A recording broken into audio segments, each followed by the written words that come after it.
चलिए मेरी बात को जरा ध्यान से सुनो।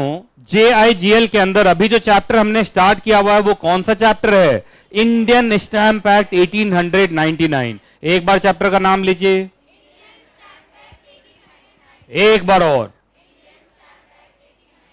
एक बार और, 3 बार नहीं बोलते हैं। जोर जोर से बताइए इस चैप्टर में हम क्या क्या पढ़ रहे हैं। जो नहीं बोल रहा बेवकूफ है। जोर जोर से चिल्ला चिल्ला के।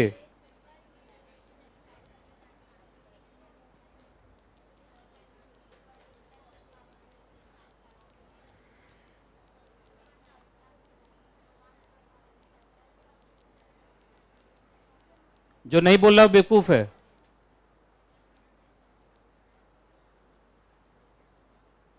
मुझे लगता है कि मैंने यहां तक पढ़ा दिया और आज मुझे ये कवर अप करना है, ये ना, और आज ये चैप्टर खत्म हो जाएगा। तो मुस्कुराइए, आज इस चैप्टर की लास्ट क्लास है। मुस्कुराइए। ही नहीं, कुछ बच्चे तो कहे मुस्कुराने के लिए ही कर रहे हैं। मुस्कुराते ऐसे हैं। मुस्कुराओ, मुस्कुराओ, मुस्कुराइए। आज इस चैप्टर की लास्ट क्लास है ना? तो ये मुस्कुरा ही नहीं रही है। मुस्कुराओ, हाँ अब मुस्कुराई, हाँ ये मुस्कुराओ, हाँ मुस्कुरा। कुछ बच्चे तो जबरदस्ती मुस्कुरा। क्यों आप लोग का आज इस चैप्टर की लास्ट क्लास है? ये खुशी का दिन नहीं है? खुशी का दिन है कि नहीं दिन है? पहले बताइए आप। ये चैप्टर मुझे लग रहा है आज कितने नंबर की क्लास होगी इसकी? मुझे लगता है 5th क्लास या 4th क्लास, ऐसा ही कुछ है। 4th या 5th क्लास ही है ना इस चैप्टर की? 4th क्लास है। अच्छा 4th क्लास है तो ठीक है। तो 4 क्लास में ये चैप्टर हो रहा है खत्म। अच्छा एक बात बताइए, जब हम कहते हैं इंडियन स्टैम्प एक्ट, क्या कहते हैं? इंडियन स्टैम्प एक्ट, तो हम किसके बारे में पढ़ाई कर रहे हैं? स्टैम्प ड्यूटी के बारे में। किसके बारे में? स्टैम्प ड्यूटी के बारे में। तो स्टैम्प ड्यूटी क्या होता है बताओ? टैक्स होता है। Stamp duty is a kind of tax जो हम सरकार को भरते हैं इन द फॉर्म ऑफ, आपको याद होगा, adhesive stamping, impressed stamp and the E stamping. जब हम ये स्टैम्प खरीदते हैं तो हम कहीं ना कहीं सरकार को टैक्स देते होते हैं। जैसे ये 20 रुपए का, देखो ये छोटा सा टिकट है जिसको हम रेवेन्यू स्टैम्प कहते हैं। पर आपको लगता है कि इतने छोटे से पेज का वैल्यू 20 रुपए का होगा ना? ये 50 रुपए का स्टैम्प पेपर है, तो क्या इस पेज की वैल्यू 50 रुपए की है क्या? नहीं। लेकिन फिर भी हम सरकार से ये 50 रुपए में खरीदते हैं, तो इसका मतलब 50 रुपए टैक्स ही तो पे किया हमने, है ना? आजकल जमाना बदल गया है। आजकल स्टैम्प ड्यूटी भी कैसे पे हो रहा है? इलेक्ट्रॉनिकली। तो आजकल नया डेवलपमेंट हुआ है कि अब स्टैम्प पेपर भी इलेक्ट्रॉनिक हो चुका है। अरे बोलो, तो स्टैम्प पेपर भी क्या हो चुका है? इलेक्ट्रॉनिक हो चुका है।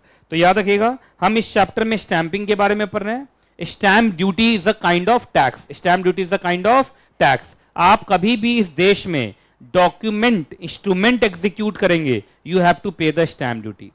अब इंस्ट्रूमेंट का मतलब हर वो डॉक्यूमेंट जिससे किसी भी पर्सन के राइट या लाइबिलिटीज पे कोई भी असर पड़े, या तो राइट या लाइबिलिटीज क्रिएट हो, या राइट या लाइबिलिटीज ऑल्टर हो, या राइट या लाइबिलिटीज एक्सटिंग्विश हो। जैसे sale deed, lease deed, rent agreement, mortgage deed, power of attorney, ये सब के सब क्या है? इंस्ट्रूमेंट है। तो आप जब भी इंस्ट्रूमेंट एग्जीक्यूट करोगे, you have to pay the stamp duty. तो मैंने एक बड़ा अच्छा लाइन तुम लोग को याद करवाया था, every instrument is liable to stamp duty. बोलो तो, फिर से बोलो, every instrument is liable to stamp duty. तो whenever we execute any instrument in India, we have to pay the stamp duty. अच्छा, स्टैम्प ड्यूटी पे करने के कितने तरीके हैं? आप अगर छोटा स्टैम्प ड्यूटी है तो आप रेवेन्यू स्टैम्प से काम चला सकते हैं। अगर थोड़ा सा बड़े लेवल का स्टैम्प है, जैसे 6 लाख रुपए का स्टैम्प ड्यूटी भरना है, 8 लाख रुपए का स्टैम्प ड्यूटी भरना है, तो रेवेन्यू स्टैम्प से तो होने से रहा। आपको क्या खरीदना पड़ेगा? Stamp paper. क्या खरीदना पड़ेगा? Stamp paper. पर दिल्ली जैसे स्टेट में, आप दिल्ली आप जानते हो देश का कैपिटल है, तो यहां पर देखिए यहां लिखा ना, government of national capital territory of Delhi. आपको याद होगा generally stamp duty is a state subject. ऐसे तो एक कंकरेंट लिस्ट में आता है, सेंट्रल गवर्नमेंट भी स्टैम्प ड्यूटी लेता है और स्टेट गवर्नमेंट भी स्टैम्प ड्यूटी लेता है। पर सेंट्रल गवर्नमेंट के पास कम इंस्ट्रूमेंट पे स्टैम्प ड्यूटी है, लेकिन स्टेट गवर्नमेंट के पास ज्यादा इंस्ट्रूमेंट के ऊपर स्टैम्प ड्यूटी है। तो जनरली स्टैम्प ड्यूटी लेता हुआ आपको कौन नजर आएगा? राज्य सरकार, स्टेट गवर्नमेंट। तो तुम देख रहे हो, आप देखिए ना, तीनों जगह मैंने दिखाया था जैसे ये तो खैर भारत है, ये तो हो गया सेंट्रल गवर्नमेंट का, लेकिन यहां देखिए मध्य प्रदेश, तो बताओ तो ये 50 रुपए का स्टैंप ड्यूटी कौन लिया होगा? मध्य प्रदेश सरकार। यहां देखिए ई स्टैम्प किसका है? दिल्ली का, तो दिल्ली सरकार ने लिया होगा। तो जनरली स्टैंप ड्यूटी नाम का टैक्स लेते हुए कौन नजर आता है? राज्य सरकार, स्टेट गवर्नमेंट, है ना। जरा जल्दी से बताइए तो आज हमें क्या पढ़ना है? मुझे लगता है रेवेन्यू, जिसको हम एडहेसिव स्टैंप कहते हैं, चिपकाने वाला स्टैंप, खत्म हो चुका, याद होगा उसको। जिस समय हम इंस्ट्रूमेंट एग्जीक्यूट करते हैं उसी समय चिपकाते हैं और तुरंत क्रॉस कर देते हैं, याद है। उसके बाद होता है स्टैम्प पेपर। स्टैम्प पेपर जिस तरफ छपा होता है उसी तरफ लिखते हैं, अगर ज्यादा लिखना है तो प्लेन पेज ऐड करके हम लिख लेते हैं। ये हो गया स्टैम्प पेपर, याद होगा, सब हम पढ़ चुके हैं। आज हमें कहां से पढ़ना है जल्दी बताओ? ई स्टैंपिंग। तो आज की क्लास थोड़ी टेक्निकल है, आज की क्लास थोड़ी क्या है? टेक्निकल है, तो इसलिए इसको ध्यान से समझना, ठीक है। तो चलो देखना स्टार्ट करते हैं। बताओ आज हमें कहां से पढ़ना है? पेज नंबर बताओ। ऐसे बताओ, देखो तो आया क्या, आया क्या, आया क्या, पीछे गया? हाँ, कहां से पढ़ना है ये? तो जल्दी बताइए, स्टैंपिंग के कितने तरीके? 3। पहला बोलो कौन? एडहेसिव, जिसको क्या बोलते हैं हम? रेवेन्यू स्टैंप, हो चुका है। दूसरा कौन? इम्प्रेस स्टैंप, जिसको क्या बोलते हैं? स्टैंप पेपर, हो चुका है। अब हमें क्या पढ़ना है एग्जैक्टली? ई स्टैंपिंग। तो याद रखना, स्टैंप पेपर को ही अब इलेक्ट्रॉनिक पेपर में बदल दिया गया है। देखो बोलने के लिए वो ई स्टैंप है, लेकिन होता तो स्टैंप पेपर ही है। अभी यहाँ पे मैंने ना ई स्टैंप रखवाया था पिछली बार, कहाँ पर है? एक लिस्ट डीट रखवाया था, देखो होगा यहाँ पे बच्चों के लिए है, चला गया। अब स्टैम्प पेपर यहाँ थोड़ी कोई छोड़ेगा, जरा मंगवाना ही, बच्चों को दिखाना है। स्टैम्प पेपर जो पिछले बार लाए थे, यहाँ पे मैंने रखा था। कहते हैं सीइंग इज बिलीविंग, जो आप देखते हैं वो आपको ज़्यादा अच्छे से समझ में आता है ना। तो चलो पहले ई स्टैंपिंग में होता क्या है सो सुनो, ऊपर ऊपर से बता रहा हूँ। देखिए सुनो, इधर देखो, इधर देखो। मालूम चला आप हैं स्टैंप ड्यूटी पेयर। आप कौन हैं? Stamp duty pair. अरे टैक्स पेयर होता ना, तो यहां क्या बोलोगे? Stamp duty pair. Stamp duty तुम किसको देते हो? गवर्नमेंट को या गवर्नमेंट के एजेंट को? अरे ये ना, गवर्नमेंट को या गवर्नमेंट के एजेंट को, एजेंट ऑफ गवर्नमेंट को। अरे ये दो पार्टी यही है। कैसे स्टैंप ड्यूटी देते हो? तो सर हम गवर्नमेंट से स्टैंप पेपर खरीदते हैं। तो पहले आपको क्या करना होता था? देखिए आप स्टैंप ड्यूटी पेयर हैं, आप अपने घर से निकलते थे, इधर देखो, आप अपने घर से निकलते थे। अब ये गवर्नमेंट या गवर्नमेंट के एजेंट, जैसे गवर्नमेंट के एजेंट में एक नोटरी होता है। कौन होता है? नोटरी। नोटरी का नाम सुनो, NOTARY, नोटरी। नोटरी के पास पावर है स्टैंप पेपर बेचने का। तो तुमको अपने घर से निकलना होता था, तुम जाते थे नोटरी के पास। अब जैसे मान लीजिए इधर देखिए, हम लोग लक्ष्मी नगर में रहते हैं, हो सकता है लक्ष्मी नगर के आसपास कोई स्टैंप पेपर बेचने वाला ना हो, तो हो सकता है हमें करकटडुमा कोर्ट जाना पड़े। कहां जाना पड़े? करकटडुमा कोर्ट। जानते हो करकटडुमा कोर्ट? यहीं पर दो तीन मेट्रो स्टेशन आगे बढ़ोगे तो करकटडुमा कोर्ट आता है। करकटडुमा कोर्ट, इसका मतलब तुम्हें घर से निकलना पड़ेगा, करकटडुमा मेट्रो स्टेशन के आसपास, वहां फिर करकटडुमा कोर्ट मिलेगा, वहां पे कोई एजेंट बैठा हुआ नजर आएगा, फिर तुम उसको पैसा देते। तुम उसको क्या देते बोलो? कैश। और उससे क्या लेते? Stamp paper. अरे ना, यही होता ना। तो ये था फिजिकल मोड। कौन सा मोड था ये? बोल ही नहीं रहा कोई। कौन सा मोड था ये? Physical mode. घर से निकले, सरकार के पास गए या सरकार के एजेंट के पास गए, उसको पैसा दिए और उससे स्टैंप पेपर खरीद के लाए। जब हम इसको इलेक्ट्रॉनिक करेंगे ना, तो ये जो प्रोसेस है बस यही इलेक्ट्रॉनिक हो जाएगा। मतलब अब आपको घर से निकलने की जरूरत नहीं है, सरकार आपके घर पे पहुंच जाएगी। तो बोला सरकार कैसे पहुंचेगी? वेबसाइट के थ्रू। तो सरकार ने एक वेबसाइट बना लिया, वेबसाइट दिखाने वाला हूं अभी तुम्हें। वेबसाइट, मेरा मानना प्रैक्टिकल पढ़ाई करो, सब कुछ देखे रहोगे तो ज्यादा अच्छा है। तो सरकार ने बना दिया एक वेबसाइट। एक्चुअली सरकार ने सबसे पहले अपना एजेंट अपॉइंट किया, और वो एजेंट कौन है सो सुनो, इधर देखो। अब उस एजेंट का नाम है stock holding corporation of India limited, short form में SHCIL। नाम सुने हो stock holding corporation of India limited का? नहीं सुने हो? याद रखना, भारत में ई स्टैंपिंग, बोलो, भारत में ई स्टैंपिंग का सारा काम कौन देखता है? SHCIL। ये सरकारी कंपनी है। तो सुनिए, कुछ नहीं करना है। आप कौन है जल्दी बताइए? सर हमारा नाम होगा इस एक्ट में स्टैंप ड्यूटी पेयर। अरे हमारा नाम यही है ना। इनकम टैक्स एक्ट में तुम अपने आप को क्या बोलते हो? Income tax payer. यहां हो गया स्टैंप ड्यूटी पेयर। अब आपको घर से निकलने की जरूरत नहीं है। आपको कौन सा वेबसाइट खोलना है? SHCIL का वेबसाइट खोलिए, वहीं पे ई स्टैंप लिखा हुआ आएगा। क्या लिखा हुआ आएगा? ई स्टैंप। उस पर क्लिक कीजिए, ऑनलाइन ही ई स्टैंप आपके कंप्यूटर पे डाउनलोड हो जाएगा। अब आपको क्या करना है? उसका प्रिंट आउट निकालना है।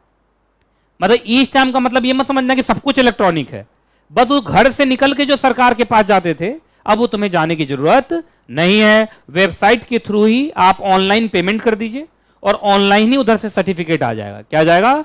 सर्टिफिकेट आ जाएगा। उसी का क्या निकाल लीजिए? Print out. बात समझ में आ रही कि नहीं आ रही है? अब इतना भी आसान प्रोसेस नहीं जितना मैंने बता दिया, मैंने ब्रॉडली बताया। अभी स्टेप बाय स्टेप तुम लोग को पूरा पढ़ाऊंगा कि स्टैम्प पेपर कैसे मिलता है ई स्टैंपिंग में। पर ई स्टैंपिंग को भी तो आपको फोटो स्टेट निकाल के, प्रिंट आउट निकाल के फिजिकल तो लास्ट में बनाना ही पड़ेगा ना। नहीं समझे? तो ई स्टैंपिंग कंप्यूटर में ही होता है या कंप्यूटर के थ्रू आता है, पर होता तो फिजिकल ही है। वो आएगा, बस आपको उसका क्या निकालना पड़ेगा? Print out. अगर आपके घर में प्रिंटर है और ये सब है तो आप निकाल सकते हैं। तो आजकल तो तुम देखोगे वकील वकील के ऑफिस में जाओगे ना, तो वो भी स्टैंप निकाल देगा तुम्हारा, बशर्ते वो सरकार से क्या हो? सरकार से रजिस्टर्ड हो। एक्चुअली सरकार से रजिस्टर्ड ना हो, किससे रजिस्टर्ड हो? SHCIL। क्योंकि सरकार ने अपना पूरा काम किसको दे दिया? SHCIL अपने नीचे क्या बनाता रहता है? सब एजेंट। क्या बनाता रहता है? सब एजेंट। क्लियर है कि नहीं क्लियर है? पहले बताइए आप। तो एक काम करूं, सबसे पहले वेबसाइट ही दिखा दूं तुम्हें SHCIL का। चलो वेबसाइट दिखाता हूं। कहते हैं सीइंग इज बिलीविंग। चलो भाई, S बोलो, HCIL आ गया। Stock holding. अब सुनो, स्टॉक होल्डिंग के बारे में तुम लोगों को बताता हूं। स्टॉक होल्डिंग को मैं काफ़ी नज़दीक से जानता हूं, क्योंकि मेरे बड़े भाई साहब स्टॉक होल्डिंग के ही पूरा का पूरा रीजनल मैनेजर है, मतलब पूरे रीजन के मैनेजर हैं। उनका प्रमोशन होते होते उधर रीजनल मैनेजर बन गया, अब तो कॉर्पोरेट ऑफिस में पहुंच जाएंगे वो। तो स्टॉक होल्डिंग को मैं खूब अच्छे से जानता हूं। तो स्टॉक होल्डिंग कहा जाता है भारत का पहला सरकारी स्टॉक ब्रोकर है। तो ये शेयर मार्केट का जितना सरकारी काम होता है और ई स्टैंपिंग का जितना काम होता है, कौन देखता है? Stock holding. तो स्टॉक होल्डिंग के बारे में कहा जाता है भारत का पहला डिपॉजिटरी पार्टिसिपेंट है। बोलो सर, डिपॉजिटरी पार्टिसिपेंट कौन होता है? ये तुम मॉड्यूल सेकंड में पढ़ोगे, शेयर मार्केट का वर्ड है। तुम समझो सरकारी जितने भी शेयर मार्केट के काम होते हैं वो कौन देखता है? SHCIL। तो ये सरकारी पूरा शेयर मार्केट का काम देख रहा था, और सरकार ने बाद में इसको एक और काम सौंप दिया। कौन सा काम? ई स्टैंपिंग। कहा भाई ई स्टैंपिंग का सारा काम तुम देखो। क्लियर है? अब देखो तो इसमें कहीं पर ई स्टैंप के बारे में आ रहा है, देखो तो कहीं पे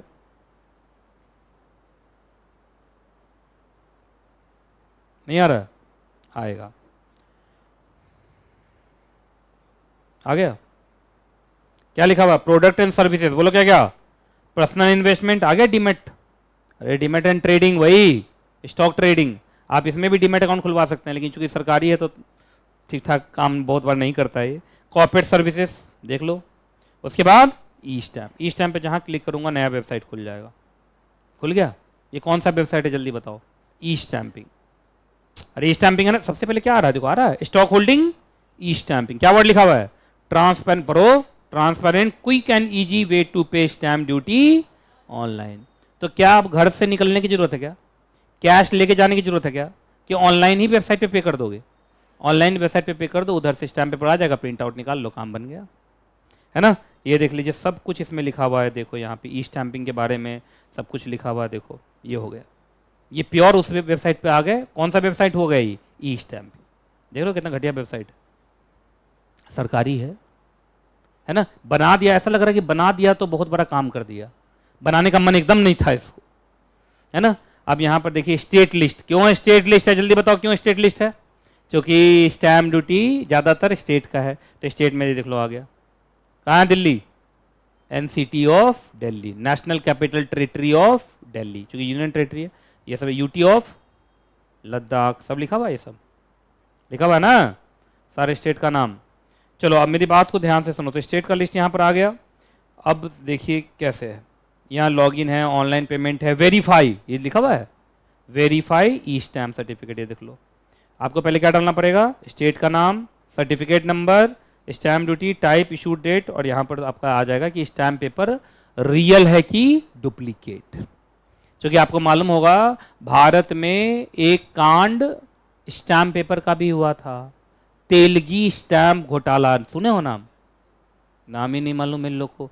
उस पर वेब सीरीज भी बना था, जैसे स्कैम 1992 पे बना था हर्षद मेहता पे, ऐसे तेलगी साहब पे भी बना था। उन्होंने क्या किया था, जाली स्टैम्प पेपर निकाल दिया था। बताइए आपको स्टैम्प पेपर किससे खरीदना चाहिए? सरकार से। पेमेंट किसको मिलना चाहिए? सरकार से। इन्होंने जाली स्टैम्प पेपर छाप दिया। जैसे जाली नोट छपता है ऐसे जाली स्टैम्प पेपर छपता है। तो क्या ई स्टैम्प भी जाली हो सकता है? हो सकता है। तो क्या ई स्टैम्प को वेरीफाई कर सकते हो? अभी ज्यादा अच्छा है। फिजिकल स्टैम्प पेपर को वेरीफाई करना मुश्किल है, लेकिन ई स्टैम्प को वेरीफाई करना बहुत आसान है। वेबसाइट से कर सकते हैं, देख लो। आपको कोई भी स्टैम्प पेपर दे, उस पर नंबर लिखा होगा, नंबर इसमें डालिए और देखिए, अगर ये नंबर इसके साथ है, SSCIL के साथ है, तो इसका मतलब वो जेन्यून है। लेकिन वो बोल दिया नो रिकॉर्ड फाउंड, तब अगर बोल दिया नो रिकॉर्ड फाउंड, तो इसका मतलब वो स्टैम्प पेपर क्या है? जाली है। भारत में जितने भी स्टैम्प होंगे कौन रिलीज किया होगा? SSCIL का। सर हम तो नहीं जाते स्टॉक होल्डिंग के ऑफिस में। अरे स्टॉक होल्डिंग ने सब एजेंट्स बनाए हुए हैं। अब मेरे कोचिंग के बगल में एक वकील साहब है, वो मेरा सारा काम देखते हैं, तो उन्होंने भी अपना क्या ले रखा है? रजिस्ट्रेशन ले रखा है। किससे? SSCIL से। बात समझ में आ रही नहीं आ रही है? तो ये वेबसाइट देख लिया तुम लोगों ने अच्छे से, है ना? देखो क्या लिखा हुआ है, इंडिया ई स्टैंपिंग, मतलब पूरे इंडिया का ई स्टैंपिंग कौन देख रहा है ये? अच्छा बोलोगे सर हर स्टेट का नाम नहीं आया।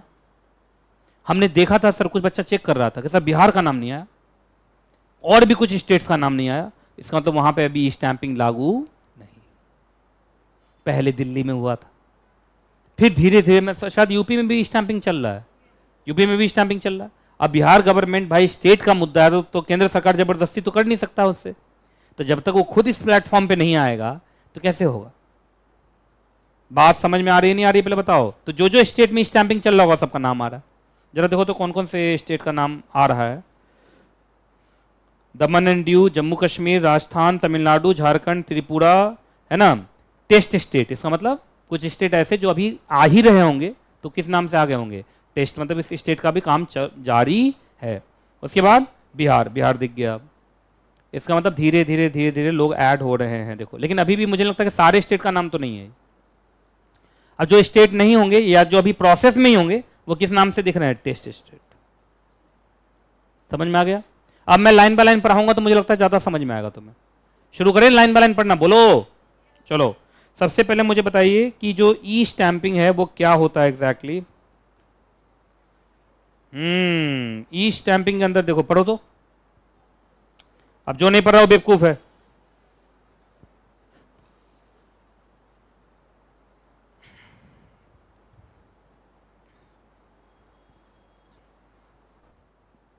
ई स्टैंपिंग पे 5 मार्क्स का शॉर्ट नोट पक्का है, इसलिए 5 स्टार रेटिंग दे दो। वो ई स्टैंपिंग पूछेंगे क्योंकि आज का जमाना ई स्टैंपिंग का है। पढ़ लिया? तो आ जाओ भाई, देखो सबसे पहले ई स्टैंपिंग के बारे में देखो। देखिए जिन बच्चों की आज फर्स्ट क्लास है, सबसे पहले मैं बता दूं, वो इस चैप्टर की 2-3 क्लासेस हो चुकी हैं। आज इस चैप्टर की लास्ट क्लास चल रही है, तो इसलिए अगर कम समझ में आए तो घबरा मत जाना कोई भी। ये नहीं स्टैंप, देखो ठीक है।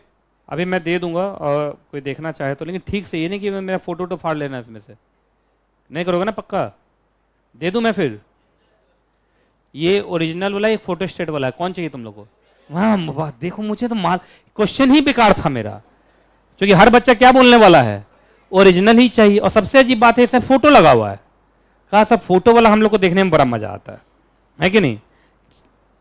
दूं या ना दूं वही सोच रहा हूं मैं। दे दूं? कोई खराब हो रहा, कोई पेज तो नहीं निकाल लोगे इसमें से? कहा आप हम पे बहुत शक करते हैं। चलो हाँ स्टाफ को बोलता हूँ, साथ साथ रहेगा। चलो आइए, साथ साथ रहिए। और बस बहुत हुआ तो ये लोग ऐसे छू छू के फील करेगा, सूंघ भी सकता है कुछ लोग, है ना? बस पेज पे जो उल्टा के थोड़ा देखेगा, और ज्यादा कुछ मत करने दीजिएगा, है ना? कोई इसी पे मालूम चला समोसा खाने लगे तो उसको मना करिएगा। चलिए आगे ना, चलो सबसे पहले बताइए ई स्टैंपिंग का मतलब इलेक्ट्रॉनिक स्टैंपिंग। बोल ही नहीं रहा कोई। अच्छा, ई स्टैंपिंग क्या कंप्यूटर बेस्ड एप्लीकेशन से निकलता है? और क्या ये सिक्योर्ड वे है? अच्छा, इसके अंदर क्या आप तुम लोग बताया था, हम लोग जो पढ़ते हैं वो नॉन जुडिशियल स्टैंप पेपर पढ़ते हैं, क्योंकि जुडिशियल तो कहाँ जाता है? कोर्ट में। तो कोर्ट वाला थोड़ी फीस यहां देते हैं, हम क्या देते हैं, नॉन जुडिशियल, जो किसको पेमेंट जाता है, जुडिशियरी को नहीं, सरकार को। अच्छा बताइए, तो आप इसमें पेमेंट किसको करते हैं, गवर्नमेंट को, जनरली यही है, हर जगह हम गवर्नमेंट को ही पेमेंट करते हैं। आइए ई स्टैंपिंग के फायदे बताइए। पहला फायदा, क्या विद इन मिनट्स में जनरेट हो जाएगा, क्या अब आपको घर से निकलने की जरूरत है क्या, 56 नंबर की बस पकड़ने की जरूरत है क्या, 11 नंबर की बस पकड़ने की जरूरत है क्या, बताओ तो क्या है 11 नंबर की बस, पैदल को बोलते हैं 11 नंबर की बस, नहीं पता तुम लोग को, पैदल क्या हुआ, 11 नंबर ही तो हुआ। अगला, अच्छा ई स्टैम्प सर्टिफिकेट क्या टेम्पर प्रूफ है, क्या इसका जाली निकलना मुश्किल है, बोलो क्यों जाली निकलना मुश्किल है, बोलो। देखिए वो वेबसाइट से निकलता है और नंबर के साथ निकलता है, आप नंबर डाल के 1 मिनट में क्या कर लेंगे, वेरीफाई। अगला, क्या आराम से घर बैठे बैठे आप एक्सेस पा लेंगे, वेबसाइट खोला, इंटरनेट होना चाहिए, कंप्यूटर होना चाहिए, और प्रोसेसिंग क्या है, फास्टर, चूंकि सब कुछ क्या है, ऑनलाइन। सिक्योरिटी काफी ज्यादा है, कॉस्ट सेविंग है, यूजर फ्रेंडली है। पर यूजर फ्रेंडली याद रखिएगा उनके लिए होता है जिनको, मेरा मानना हमेशा रहा है, कंप्यूटर उनके लिए अच्छा है जिनको आता है, जिनको नहीं आता है ना उसके लिए तो दुनिया का सबसे घटिया चीज है जी। जिनको कंप्यूटर नहीं आता है वो कंप्यूटर को शट डाउन तक नहीं कर सकते, मालूम है आपको, क्योंकि कंप्यूटर को बंद करना क्या होता है, शट डाउन। कुछ लोग सीधा स्विच बंद, ये ना, क्या ऐसे स्विच बंद से कंप्यूटर बंद होता है या शट डाउन प्रोसेस से? अच्छा शट डाउन का शॉर्टकट की बताओ तो, ऑल्ट प्लस F4। बहुत लोगों को नहीं आया, बहुत लोग 4 कर रहे थे, और ALT प्लस F4 से बंद हो जाएगा, शट डाउन हो जाएगा। अच्छा मान लो कि शॉर्टकट की नहीं आता है तो विंडो में जाएंगे, साइड में जाएंगे, अच्छा वो भी नहीं आता है तो बटन, उधर से कोई बच्चा, प्लग निकालना आता है हमें, काम ही खत्म, टेंशन खत्म। आपको मालूम है लैपटॉप में एक वो बटन होता है जिससे स्टार्ट होता है लैपटॉप, अगर उसको आप लगातार दबाए रखेंगे ना तो भी वो शट डाउन करके बंद होता है, नहीं मालूम है आपको ये बात? चलिए खैर, का इतना हमें आता है। अच्छा एक बात बताइए, कॉस्ट सेविंग क्यों है, आने जाने का खर्चा बच गया। अच्छा सिक्योरिटी क्यों है, एक बात बताइए, आप रोड पे स्टैम्प पेपर खरीद के ला रहे हैं, कोई छीन सकता है आपसे? नहीं छीन सकता है, अरे नहीं छीन सकता है, लेकिन क्या घर में डाउनलोड कर रहे हो तो कहां से कोई छीन लेगा। यूजर फ्रेंडली तो बता ही दिया, उनके लिए है जिनको ये सब कुछ आता है। चलो भाई, तो ये सारी चीजें मुझे लगता है ये बता दिया मैंने। बताओ जल्दी से, ई स्टैंपिंग कंप्यूटर बेस्ड है, बता ही दिया। अच्छा एक सबसे अच्छी बात है, एक फायदा और है, काउंटरफिट का मतलब होता है जाली, तो क्या जाली जो स्टैम्प पेपर निकलता था उससे बच जाएंगे आप? यस। और दूसरा, कुछ गलतियां हो जाती थी, गलतियों से भी बच जाएंगे, क्योंकि देखो कंप्यूटर में तो फिक्स फॉर्मेट होता है, आप जो उसमें एंट्री करेंगे वो उसी ढंग से निकलेगा। कंप्यूटर जनरली एरर करता नहीं है, आपको मालूम है, ह्यूमन बींग से ज़्यादा एरर होता है, कंप्यूटर से शायद ही एरर होता है। कंप्यूटर का तो जो प्रोग्रामिंग उसी ढंग से काम करेगा, है ना। अगर कंप्यूटर को आपने सिखाया है कि आपका फोटो देखते हुए आपको गाली दे, तो गाली देगा वो, ऐसा भी तो होता होगा, नहीं होता ऐसा? अच्छा ऐसा कोई प्रोग्राम नहीं बना कि तुम्हारा फोटो देखते गाली देने लगे? अरे आजकल तो कुछ भी प्रोग्राम, आर्टिफिशियल इंटेलिजेंस आ गया है, आजकल तो हमारे जैसे सोचने लगे हैं, है कि नहीं। चलिए, तो गवर्नमेंट ने क्या इंट्रोड्यूस, अच्छा कब ये इंट्रोड्यूस हुआ है ये, मतलब ये पूरा ई स्टैंपिंग सब 2013 से आया, तो मुझे लगता है ज़्यादा टाइम अभी हुआ नहीं है। कितना टाइम हो गया लगभग? तो 10 साल क्या ही होता है ना। कहा 10 साल में हम बच्चे से जवान हो गए हैं, और आप जवान से बूढ़े हो गए, ऐसा कुछ भी नहीं है, ठीक है। पहले बताइए, ये टैक्स है ना, तो टैक्सेशन से जुड़ा हुआ कौन सा मंत्रालय है? मिनिस्ट्री ऑफ फाइनेंस, है ना। और मिनिस्ट्री ऑफ फाइनेंस में कौन सा डिपार्टमेंट देखता है ये सब? Department of economic affairs. उन्होंने किसको अपॉइंट कर लिया, बोलो जल्दी? SHCIL, बोलो full form? Stock holding corporation of India limited. नाम से सरकारी लग रहा है। आपको याद है कॉर्पोरेशन वर्ड सब जल्दी मिलता नहीं है प्राइवेट को, अरे कॉर्पोरेशन वर्ड सिर्फ किसको मिलता है? सरकारी कंपनी को मिलता है ना। और दूसरा ऑफ इंडिया, आपको लगता है इंडिया वर्ड मिल जाता है नॉर्मल वाले को? नहीं, मैं ऐसा कर सकता हूं, CSNKJ है ना, CS classes of India limited, इसका मतलब तो हो गया भारतीय CS क्लासेस लिमिटेड। ऐसे थोड़ी होता है। इंडिया वर्ड जनरली किसको मिलता है एग्जैक्टली? ज्यादातर सरकारी को आजकल, पहले के जमाने में कोई और ले चुका हो तो बात अलग है, जैसे हिंदुस्तान यूनिलीवर लिमिटेड उस समय ले लिया, पर अब नाम नहीं मिल पाता है।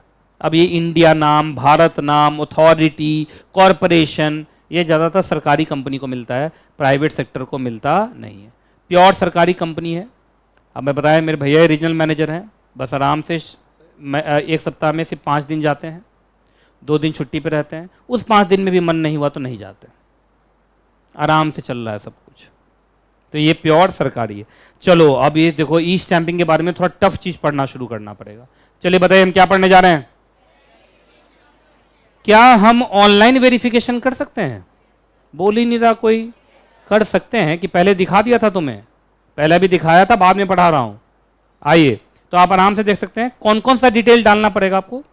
स्टेट, अभी स्टेट में हम लोग देखे थे ना, बहुत सारे स्टेट का नाम था। दूसरा सर्टिफिकेट नंबर, सर्टिफिकेट नंबर को क्या बोलते हैं? Unique identification number. ये लो नीचे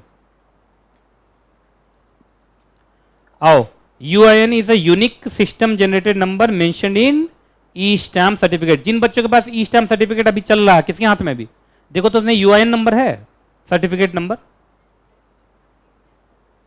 बाकी तुम लोग क्या फोटो देखे थे? देखे थे? स्टैंप है, देखो तो। अब बताओ तो कौन सा इंस्ट्रूमेंट था वो? लीज डीड होगा।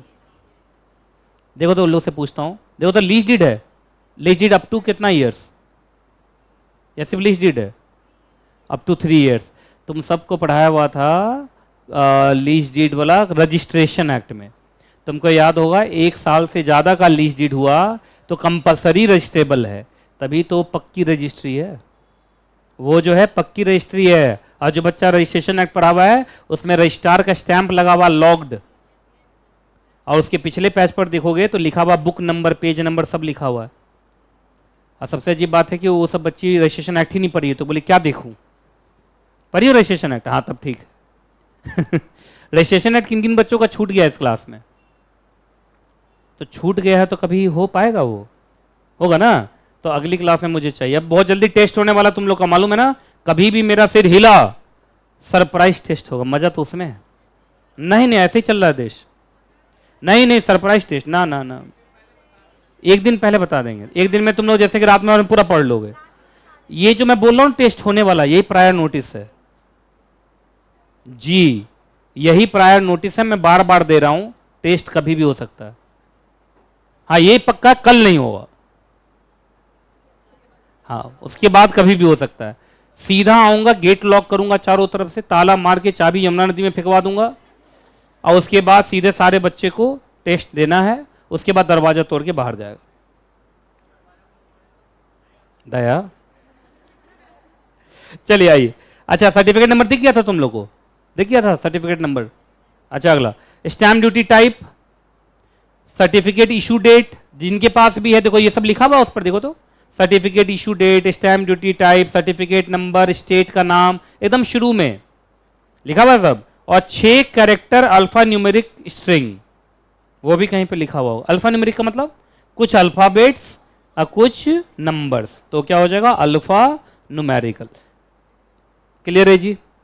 तो ये नंबर आप डाल के चेक कर सकते हैं कि वो स्टैम्प पेपर सही है या नहीं। क्लियर है? कोई दिक्कत? कौन से वेबसाइट पर जाके चेक कर सकते हैं? बोलो, SHCILE-stamp.com है ना? ये CTRL प्लस क्लिक ना। अरे क्या हो गए? क्या था? खुल गया देखो, CTRL प्लस क्लिक करके पहुंच गए, इसी वेबसाइट पे पहुंच गए ना। और इसमें देखो तो कहीं पे कहीं लिखा है वेरीफाई, कहीं लिखा है वेरीफाई स्टैम्प पेपर। अब देखो उसमें जो बच्चा सब डिटेल सब दिया हुआ है, उस डिटेल सबको मैं डालता इसमें अगर डाल दूंगा बोल रहा, हाँ ठीक है, हाँ डाल दूंगा, हाँ ठीक है, फिल कर दूंगा, तो फिर ये यहाँ पर दिखा देगा वो जेन्यून है या नहीं है। बोलो क्या क्या चीज़ चाहिए? स्टेट चाहिए। स्टेट क्या? देखो तो उसमें देखो तो दिल्ली है इसमें कहीं पे? कहाँ दिल्ली? ये नहीं है, हद हालत है। सीधा बोले नहीं है, काम खत्म कीजिए। सर्टिफिकेट नंबर बताओ तो भाई, जिसके पास भी है। सर्टिफिकेट लेके भाग गए, क्या हुआ?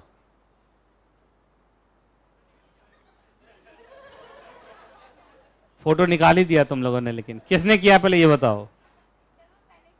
वो कहीं खुदर खुदर के देख रहा था कि जेन्यून है कि नहीं।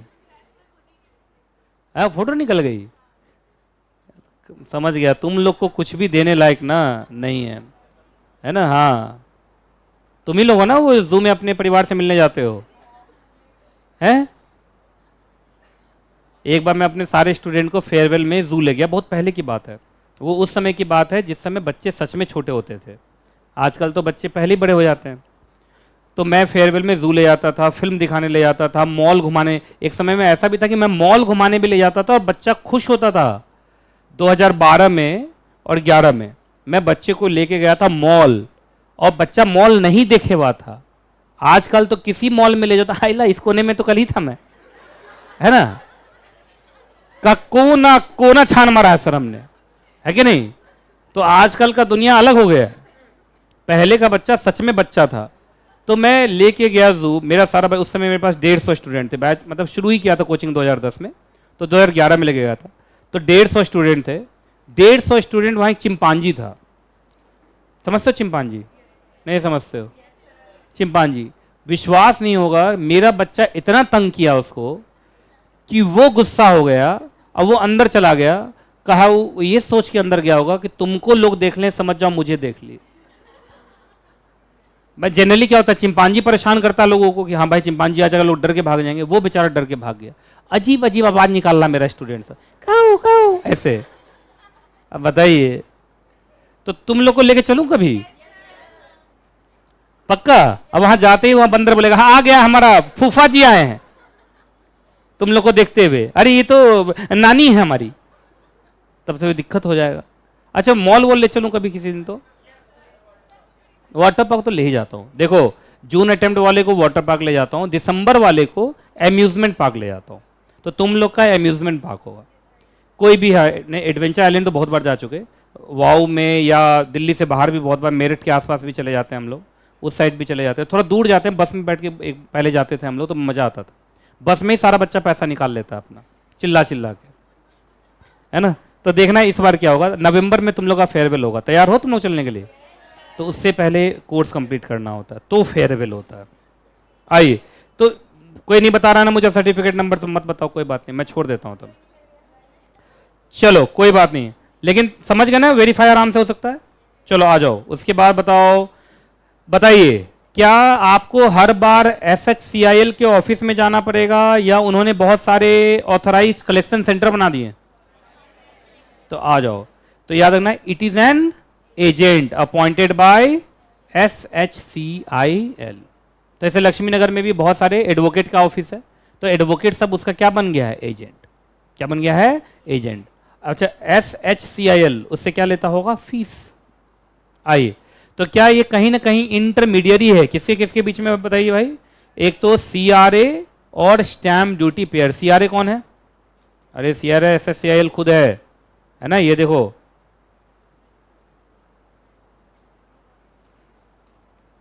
तो एक बात बताओ, इधर देखो, तुम कौन हो? Stamp duty pair. और इधर कौन है? SHCIL। सीधा SHCIL में जाना है या AAC के पास जाना है? क्या ACC है? AAC है, देखो तो ACC। तो याद रखना, ACC सीमेंट होता है, जानते होगे ना, इंडिया का सबसे पुराना है वो। ACC किसका? ACC SHCIL। आपको SHCIL के पास जाने की जरूरत नहीं है, आप इसी के पास जाइए, यहीं से आपका काम हो जाएगा। समझ में आ गया? आप उन्हीं को पेमेंट कीजिए, उसी से क्या ले लीजिए? स्टैम्प पेपर ले लीजिए। तो ये ज़्यादा अच्छा हुआ ना, एजेंट बहुत सारे हो जाएंगे। चलो भाई, उसके बाद जनरली एजेंट्स कौन बनते हैं? शेड्यूल बैंक, पोस्ट ऑफिसेस, ये सब आराम से आपको किसके साथ रजिस्टर हो सकते हैं? SHCIL के साथ रजिस्टर्ड होके वो क्या बन सकते हैं? ACC बन सकते हैं। अब आजकल तो मैं देख रहा हूँ एडवोकेट सब भी क्या बनने लगा है? एजेंट बनने लगा। बहुत सारे प्रैक्टिसिंग कंपनी सेक्रेटरी भी ऐसे हैं, क्योंकि उनको स्टैम्प पेपर ज़्यादा निकालना होता है, तो खुद ही रजिस्टर्ड हो जाता है। वो अपने ऑफिस में क्या निकालता रहता है? स्टैम्प पेपर निकालता रहता है। कितने लोग कभी वकील के ऑफिस में गए हैं और वहीं से स्टैम्प पेपर निकलवा के आए हैं? वकील के ऑफिस से स्टैम्प पेपर निकलवा लिया था तुमने, है? चलो अच्छा है भाई। आ जाओ भाई, mode of payment, stamp duty के लिए पेमेंट कैसे कैसे करोगे? कैश दे दो, चेक दे दो, डीडी दे दो, पे ऑर्डर दे दो, आरटीजीएस दे दो, एनईएफटी दे दो, और अकाउंट टू अकाउंट ट्रांसफर कर दो, कुछ भी कर दो, सारा ही मोड तैयार है। ये अच्छी बात है। तो फ्लेक्सिबिलिटी है क्या, किसी भी ढंग से तुम पेमेंट कर सकते हो। अब आओ, अब थोड़ा कंपनी लॉ से मैच करेगा ये, मतलब आईसीएसआई ना, जेआईजीएल में भी कंपनी लॉ घुसा रहता है, ये आईसीएसआई है, क्या है, उसको कंपनी लॉ से बहुत प्यार है ना, तो हर एग्जाम्पल किससे जुड़ा हुआ लेता है, वो कंपनी से जुड़ा हुआ लेता है। आइए हेडिंग बोलो, अरे हेडिंग बोलो यार, ऐसे काम नहीं चलेगा। चलो भाई, सबसे पहले तो इसमें तुमको कैलकुलेशन भी सिखाऊंगा और पेमेंट का तरीका भी सिखाऊंगा, ये ना, टिक लगाओ, जो टिक नहीं लगा रहा वो बेवकूफ है। ठीक, आ जाओ। सबसे पहले यहां लिखा हुआ है, बताओ तो इस बार हम पेमेंट क्यों कर रहे हैं, चूंकि हम कर रहे हैं इशू ऑफ शेयर्स। अच्छा बताइए, शेयर सर्टिफिकेट इंस्ट्रूमेंट है? Yes, and every instrument is liable to stamp duty. तुमको याद होगा, फिजिकल दुनिया है तो स्टैम्प ड्यूटी हर जगह होता है, इलेक्ट्रॉनिक में भी, बस सेकेंडरी मार्केट में नहीं है पर प्राइमरी मार्केट में फिर भी है। तुम लोग पढ़ा चुका हूं सेक्शन 8A। अरे स्टैम्प ड्यूटी नहीं पढ़ा था शेयर्स पे, तो स्टैम्प ड्यूटी देना पड़ेगा। आइए, और ये कौन सा स्टेट है, पूरा एग्जाम्पल एकदम सेट किया है, पूरा प्रैक्टिसिंग कंपनी सेक्रेटरी वाला, हम लोग यही काम करते हैं सेम। आइए, आपको मालूम है कि SHCIL यही क्या, इंडियन कस्टोडियन और डिपोजिटरी पार्टिसिपेंट है, जो ई स्टैंपिंग का सारा काम देखता है, और ये कहाँ का है, मुंबई। ये तो तुम जानते नहीं, स्टॉक मार्केट से जुड़ी हुई सारी संस्थाएं कहाँ हैं, मुंबई। स्टॉक एक्सचेंज वहीं है, सेबी वहीं है, आरबीआई वहीं है, डिपोजिटरी पार्टिसिपेंट भी वहीं है। इन लोग का रीजनल ऑफिस होता है, दिल्ली में भी ऑफिस है SHCIL का, पर हेड ऑफिस कहाँ है आपका, वहीं मुंबई। आओ एक एग्जाम्पल लो, कौन से तारीख को, 1 जून 2022 को तुम्हारी कंपनी ने, मान लो तुम XYZ लिमिटेड कंपनी सेक्रेटरी हो, किसकी कंपनी सेक्रेटरी हो, XYZ लिमिटेड कंपनी सेक्रेटरी हो, उसने, उस कंपनी ने कितने शेयर्स इशू किए, 1 lakh equity share of ₹10 each. तो तुमको याद होगा, पिछली क्लास में पढ़ाया था, स्टैम्प ड्यूटी पे होता है एड वोलेरम। एड वोलेरम का मतलब on the basis of value, तो वैल्यू क्या निकलेगा इसका, 1 लाख निकलेगा या 10 लाख निकलेगा, कैसे 10 लाख निकलेगा, अरे 1 lakh equity share into ₹10 each, तो कितना हो गया ये, 10 लाख हो गया ना, ₹10 लाख लिखो, ऐसे लिख लिया करो, ₹10 लाख हो गए। तो इसका मतलब कंपनी को कितने पैसे मिले, 10 लाख। तो इसको 10 लाख रुपए पे क्या पे करना पड़ेगा, स्टैम्प ड्यूटी। स्टैम्प ड्यूटी का रेट क्या है, देखो तो, बोल ही नहीं रहा कोई, 0.005% स्टैम्प ड्यूटी का रेट है। तो बताओ स्टैम्प ड्यूटी कितना निकलेगा, कहा हम आगे देख लिए, नहीं थोड़ा टाइपिंग मिस्टेक है, बताइए कितना स्टैम्प ड्यूटी निकलेगा, 0.005% निकाल लोगे तुम, कैसे निकलेगा ये, कहा सर निकल गया ना, ये देखिए ना, ये देखिए, तो बताओ स्टैम्प ड्यूटी कितना निकला, 50 रुपए का स्टैम्प ड्यूटी निकला। कैसे निकला, 10 लाख रुपए का कितना परसेंट, 0.005%। तो बताइए 5/100 होगा, क्या होगा ये, तुम लोग ज्यादा, 5 डिवाइडेड बाय 1000 होगा, मतलब ऐसे 5 डिवाइडेड बाय 1000 इंटू 10 लाख, मुझे नहीं पता भाई, मेरा मैथ्स कमजोर है, 10,000 होगा नीचे,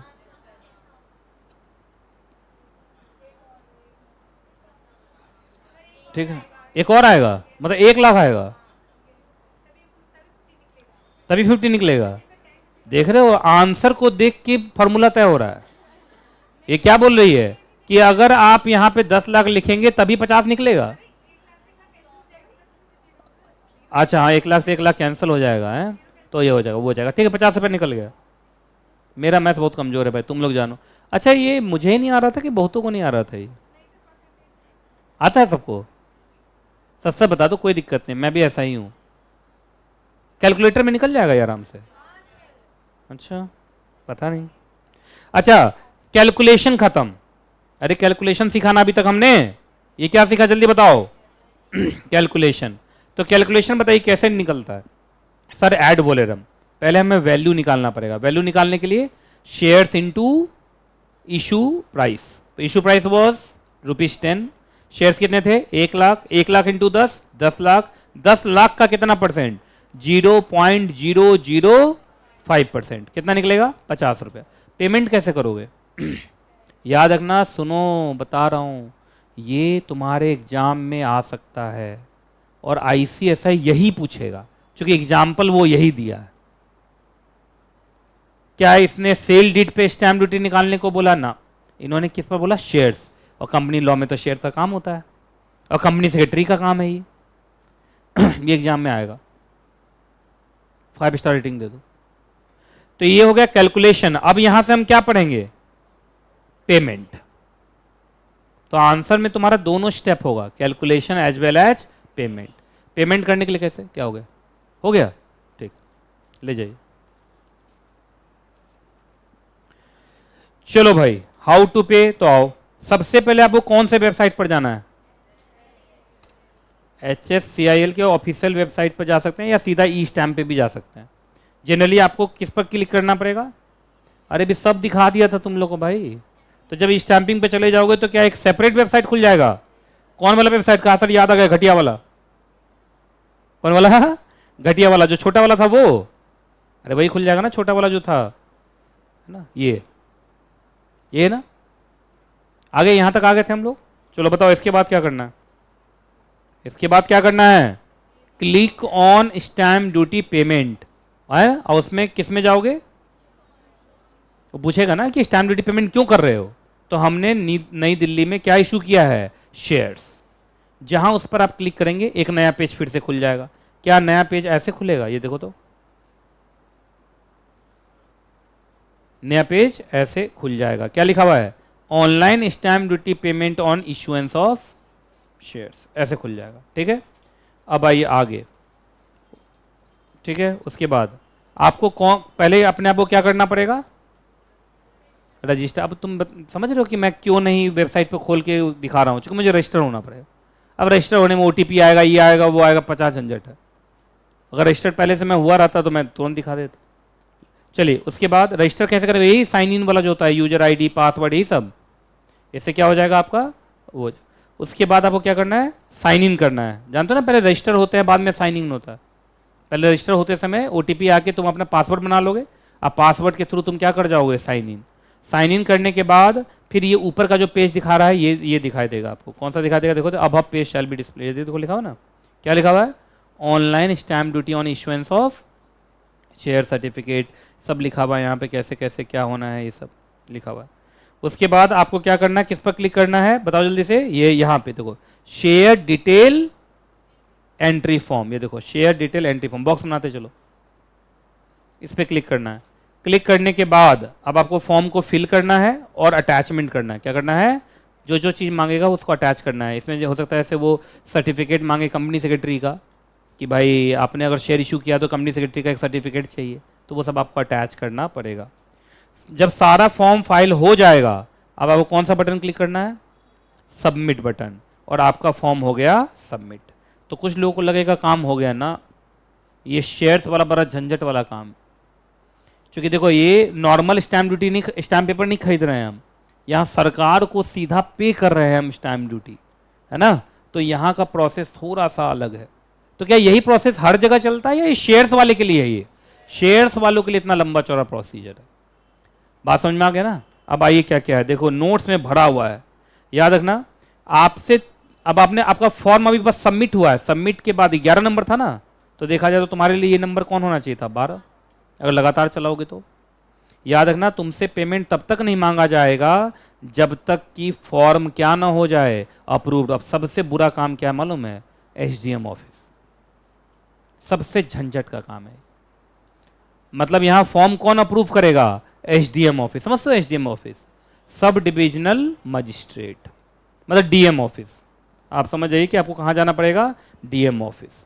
क्योंकि सुनिए, राज्य सरकार का टैक्स का काम कौन देखता है? DM। अरे DM किसका होता है? सेंट्रल गवर्नमेंट का होता है कि स्टेट गवर्नमेंट का होता है? स्टेट गवर्नमेंट का होता है DM, मालूम है ना। तो DM का ही काम है कि उसके जिला में, उसके डिस्ट्रिक्ट में अगर कोई भी टैक्सेशन से जुड़ा हुआ मैटर है, तो सरकार का एक तरीके से एजेंट है DM, उसी को डिस्ट्रिक्ट कलेक्टर भी बोल देते हैं, कलेक्ट करता है tax. District magistrate, sub divisional magistrate, पहले वो चेक करता है कि ये कहीं झूठ तो नहीं बोल रहा। शेयर इशू किया, मालूम चला 1 लाख और दिखा रहा है 5,000, तो उसमें तो टैक्स इवेजन हो जाएगा ना। तो क्या एसडीएम ऑफिस सब कुछ चेक करेगा पहले कि हाँ स्टैम्प का जो कैलकुलेशन हुआ है वो सही हुआ है कि नहीं, तभी तुम्हें वहां से स्टैम्प पेपर मिलेगा, नहीं तो तुम्हें स्टैम्प पेपर नहीं मिलेगा। आइए, मालूम चला फॉर्म क्या हो गया, अप्रूव हो गया एसडीएम ऑफिस से, तब तुम आराम से क्या कर लोगे, पेमेंट कर लोगे। पेमेंट ऑनलाइन हो जाएगा। पेमेंट क्या हो जाएगा, ऑनलाइन। और आपको चालान नंबर क्या कर लेना है, जनरेट। मतलब अभी भी तुमको ई स्टैम्प नंबर नहीं मिला है, अभी भी तुम्हें सिर्फ क्या मिला है, चालान। एक चालान नंबर मिल जाएगा। चालान नंबर को आप प्रिंट आउट लीजिए, अब पहुंच जाइए कौन से ऑफिस, एसडीएम ऑफिस। कहां पर है दिल्ली में, बोलो, श्यामनाथ मार्ग है ना, या किसी भी कौन से ऑफिस में चले जाइए, एसएससीआईएल में, कि सर ऐसे ऐसे मैंने इतना प्रोसेस कर लिया। उसके बाद आपको वहां क्या मिल जाएगा, स्टैम्प पेपर। जैसे मुझे कितना स्टैम्प पेपर चाहिए था, 50 रुपये का, तो उनको 50 रुपये का स्टैम्प पेपर मिल जाएगा। लेकिन अभी और भी काम बाकी है। अब क्या है, सुनिए, अब वो स्टैम्प पेपर लेके किसके ऑफिस जाइए, एसडीएम ऑफिस जाइए। तो देखो मेरा तो माना एसएससीआईएल जाने की जरूरत ही नहीं, जब एसडीएम ऑफिस बाद में जाना ही है तो शुरू से अंत तक वहीं कुट्टा काट देंगे और उधर ही बैठे रहेंगे कुर्सी लगा के कि सर स्टेप नंबर 3 भी वहीं करूंगा और 3 भी वहीं करूंगा और 5 भी वहीं करूंगा। एसडीएम ऑफिस से काम कर लो। उसके बाद अब आपको एसडीएम ऑफिस क्या देगा, एक सर्टिफिकेट कि हाँ तुमने स्टैम्प ड्यूटी पे कर दिया है, और उस पर किसका सील लगेगा, एसडीएम का। अब बोलोगे सर ये तो बहुत बुरा हुआ, बोलने के लिए आप बोले थे ई स्टैंपिंग, लेकिन तो जाना पड़ गया एसडीएम ऑफिस। तो आजकल एसडीएम भी थोड़ा सा समझदार हो गया है, एसडीएम ऑफिस भी आजकल क्या हो गया है, इलेक्ट्रॉनिक। तो हो सकता है आपको एसडीएम ऑफिस अब जाना ना पड़े, आप घर बैठे बैठे एसडीएम के वेबसाइट से ही सारा काम कर जाएं। लेकिन ये धीरे धीरे हो रहा है। क्यों धीरे धीरे हो रहा है बताओ, 13 में तो आया ही है। उसके बाद अब एसडीएम ऑफिस और राज्य सरकार का होता है, वो अब कब इलेक्ट्रॉनिक करेगा, कैसे करेगा, तो उसमें थोड़ा टाइम है। तो ये इतना प्रोसेस है, तुम्हें याद करना पड़ जाएगा। ये तुमको ऐसा लगता है याद करना पड़ जाएगा? ये कहा सर याद तो कर लेंगे, लेकिन एक बात बताइए कि एग्जाम में क्या हमें ये भी बना के आना पड़ेगा क्या? ये कैसे बनाओगे? आपको स्टेप थ्योरेटिकली लिख के आना पड़ेगा। नहीं समझे कि हम इस वेबसाइट पर जाएंगे तो ये खुलेगा, ऐसे खुलेगा, वैसे खुलेगा, बुलबुल के लिख के चले आना पड़ेगा। कितने स्टेप हो गए? चलो बताओ, पूरा गिनोगे तो कितने स्टेप हो गए? 11 के बाद हो गया ये 12, 13, 14, 15, 16, 17। 17 स्टेप में तुम्हारा शेयर्स वाले पे तो स्टैम्प ड्यूटी पे हो जाएगा। किस पे हो जाएगा? शेयर्स वाले पे। क्लियर है? कोई दिक्कत, कोई परेशानी? आगे चलें। चलो भाई, क्या होगा, तुम लोग का दिमाग सुन सा क्यों हो गया भाई? हैं? कहा 17 स्टेप सुन के सर हिल गए हम लोग। चलो अब सिंपल सिंपल चीजें, हेडिंग बोलो जोर से। स्टैम्प ड्यूटी कब पे करना है? तो ब्रैकेट में लिखो तो when to pay stamp duty, WHEN when to pay stamp duty, WHEN when to TO2 PAY pay, STMP stamp, DUTY duty, question mark उल्टा हुक। उल्टा हुक ही तो होता है क्वेश्चन मार्क। ठीक है, चलिए तो मैं तुमसे पूछता हूं स्टैम्प ड्यूटी कब तक पे कर दोगे? जल्दी बोलो, जल्दी बोलिए। याद रखना वो डिपेंड करेगा, इंस्ट्रूमेंट एग्जीक्यूट भारत में हुआ तो अलग कहानी, इंस्ट्रूमेंट भारत के बाहर एग्जीक्यूट हुआ है तो अलग कहानी। अगर इंस्ट्रूमेंट भारत में एग्जीक्यूट हुआ है तो बड़ा अच्छा लिखा हुआ, पढ़िए, ये बड़ा इंपॉर्टेंट है। जिस समय एग्जीक्यूट हो रहा है या तो उससे पहले या उस समय तक, मतलब एग्जीक्यूशन के बाद नहीं होना चाहिए, एग्जीक्यूशन के पहले या एग्जीक्यूशन तक। क्लियर है कि नहीं क्लियर है, पहले बताइए आप। जैसे एग्जाम्पल सुनो, तुमने बनाया सेल डीड। क्या बनाया? Sale deed. ये स्टैम्प पेपर पर बनाया होगा। अरे जनरली किस पे बनाते हैं? स्टैम्प पेपर पे। स्टैम्प पेपर पे बनाते हैं ना हम लोग सेल डीड। ठीक है, स्टैम्प पेपर पे बनाया होगा।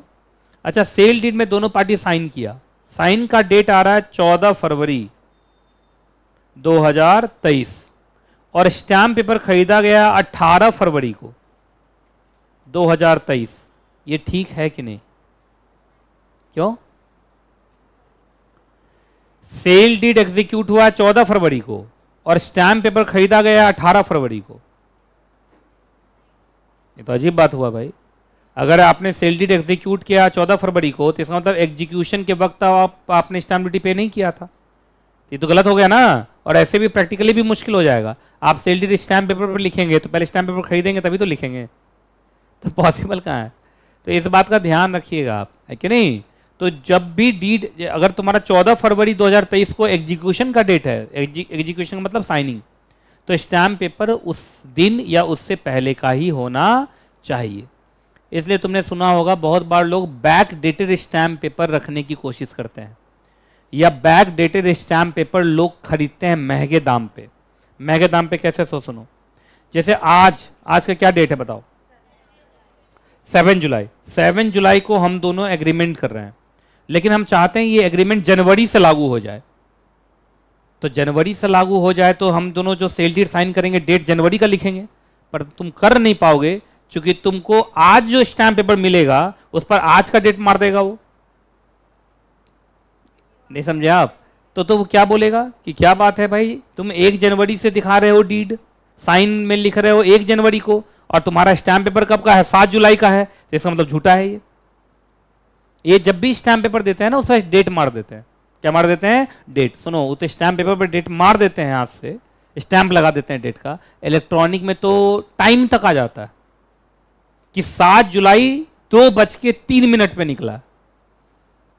तो क्या बैक डेटेड स्टैम्प पेपर ई स्टैंपिंग में मुश्किल हो गया? फिजिकल में चल जाता था। फिजिकल में कैसे चलता था मालूम है? ऐसे तो देखो ई स्टैंपिंग में भी चला लूंगा, ई स्टैम्प निकाल के रखे रहूंगा। नहीं समझे? जैसे मैंने 1 जनवरी का निकाल के रखा है, तो कोई जुलाई में मेरे पास आया, सर जनवरी वाला कोई स्टैम्प पेपर रखा हुआ है क्या? तो मैंने बोला हाँ रखा हुआ तो है, 100 रुपये का है, 1000 में दूंगा। नहीं समझ में आया इन लोग को? ये भी गेम चल रहा है, नहीं समझ पाया आप? लेकिन मैं बताऊं, ये ई स्टैंपिंग में थोड़ा दिक्कत होगा, क्योंकि ई स्टैंपिंग में ना आपको पार्टीज का नाम वाम सब डालना होता है। तो अगर मैं पहले निकाल के रखूंगा तो कौन नाम से निकाल के रखूंगा? नहीं समझ में आया? और स्टैम्प पेपर में क्या होता था, वो लेके रखे रहता था, बस पार्टीज वोटीज का ज्यादा नाम नहीं आता था। तो इसलिए कहा जाता है कि ई स्टैंपिंग आने के बाद टेम्पर प्रूफ हो गया। क्या हो गया? टेम्पर प्रूफ हो गया। क्लियर है?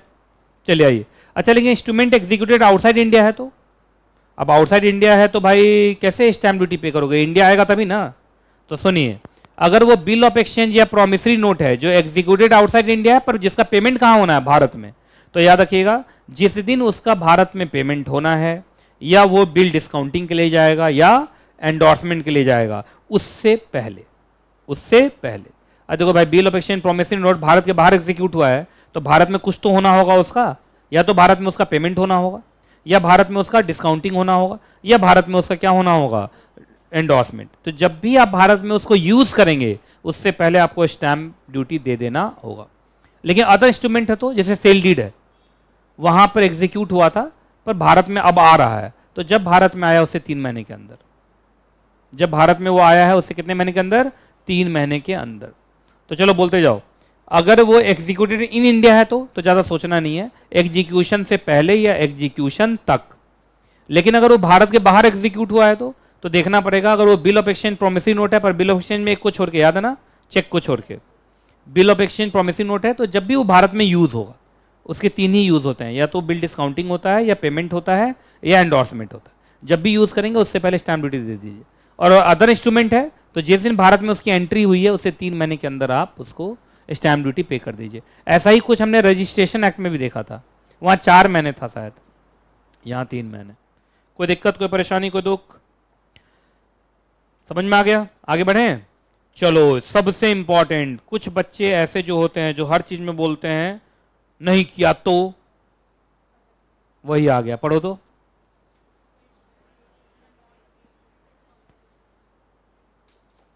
जल्दी पढ़ो। अरे पढ़ ही नहीं रहा, इतने में थक थक के तैयार। तुम लोग को प्रोसेस ऑफ ई स्टैंप क्या पढ़ा दिया मैंने, शेयर्स वाला, उस समय से तो तुम लोग को सांप सूंघ गया। कुछ सुनने को तैयार नहीं हो रहे हो तुम लोग। 17 स्टेप देख के हिल गए क्या? चलो आगे जल्दी जल्दी पढ़ो, इसको जोर से पढ़ो। चलो सबसे पहले एक वर्ड आता है ये, चलो इधर देखो, कोई भी इंस्ट्रूमेंट ड्यूली स्टैम्प्ड कब माना जाएगा? ड्यूली स्टैम्प्ड वो तब माना जाएगा जब दो कंडीशन सेटिस्फाइड हो। पहला, proper amount of stamp duty has been paid. एक तो अमाउंट सही होना चाहिए, प्लस प्लस प्लस का मतलब क्या होता है? And such payment must be in accordance with law। अब समझाऊंगा, पहले उतार लो दोनों। तो ड्यूली स्टैम्प्ड होने के लिए दो कंडीशन का सेटिस्फाई होना जरूरी है, दोनों से जल्दी से लिखो, कंडीशन 1 कंडीशन 2। जो नहीं लिख रहा वो बेवकूफ है।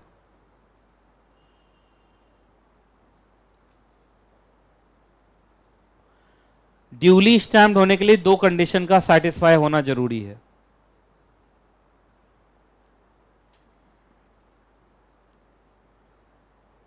ऑनलाइन वाले बच्चे कैसी लग रही है फिजिक्स की क्लास? क्योंकि जब वो लोग कुछ बोल ही नहीं रहा, वो फिजिक्स समझ रहा होगा इसको।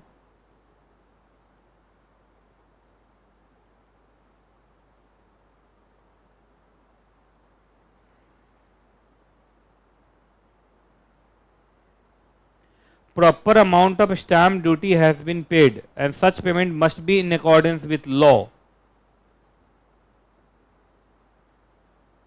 ये दोनों कंडीशन सेटिस्फाइड होंगे तब ये माना जाएगा ड्यूली स्टैम्प्ड। तो पहले बताइए, इंस्ट्रूमेंट क्या होना चाहिए? सिर्फ स्टैम्प्ड होना चाहिए, ड्यूली स्टैम्प्ड होना चाहिए?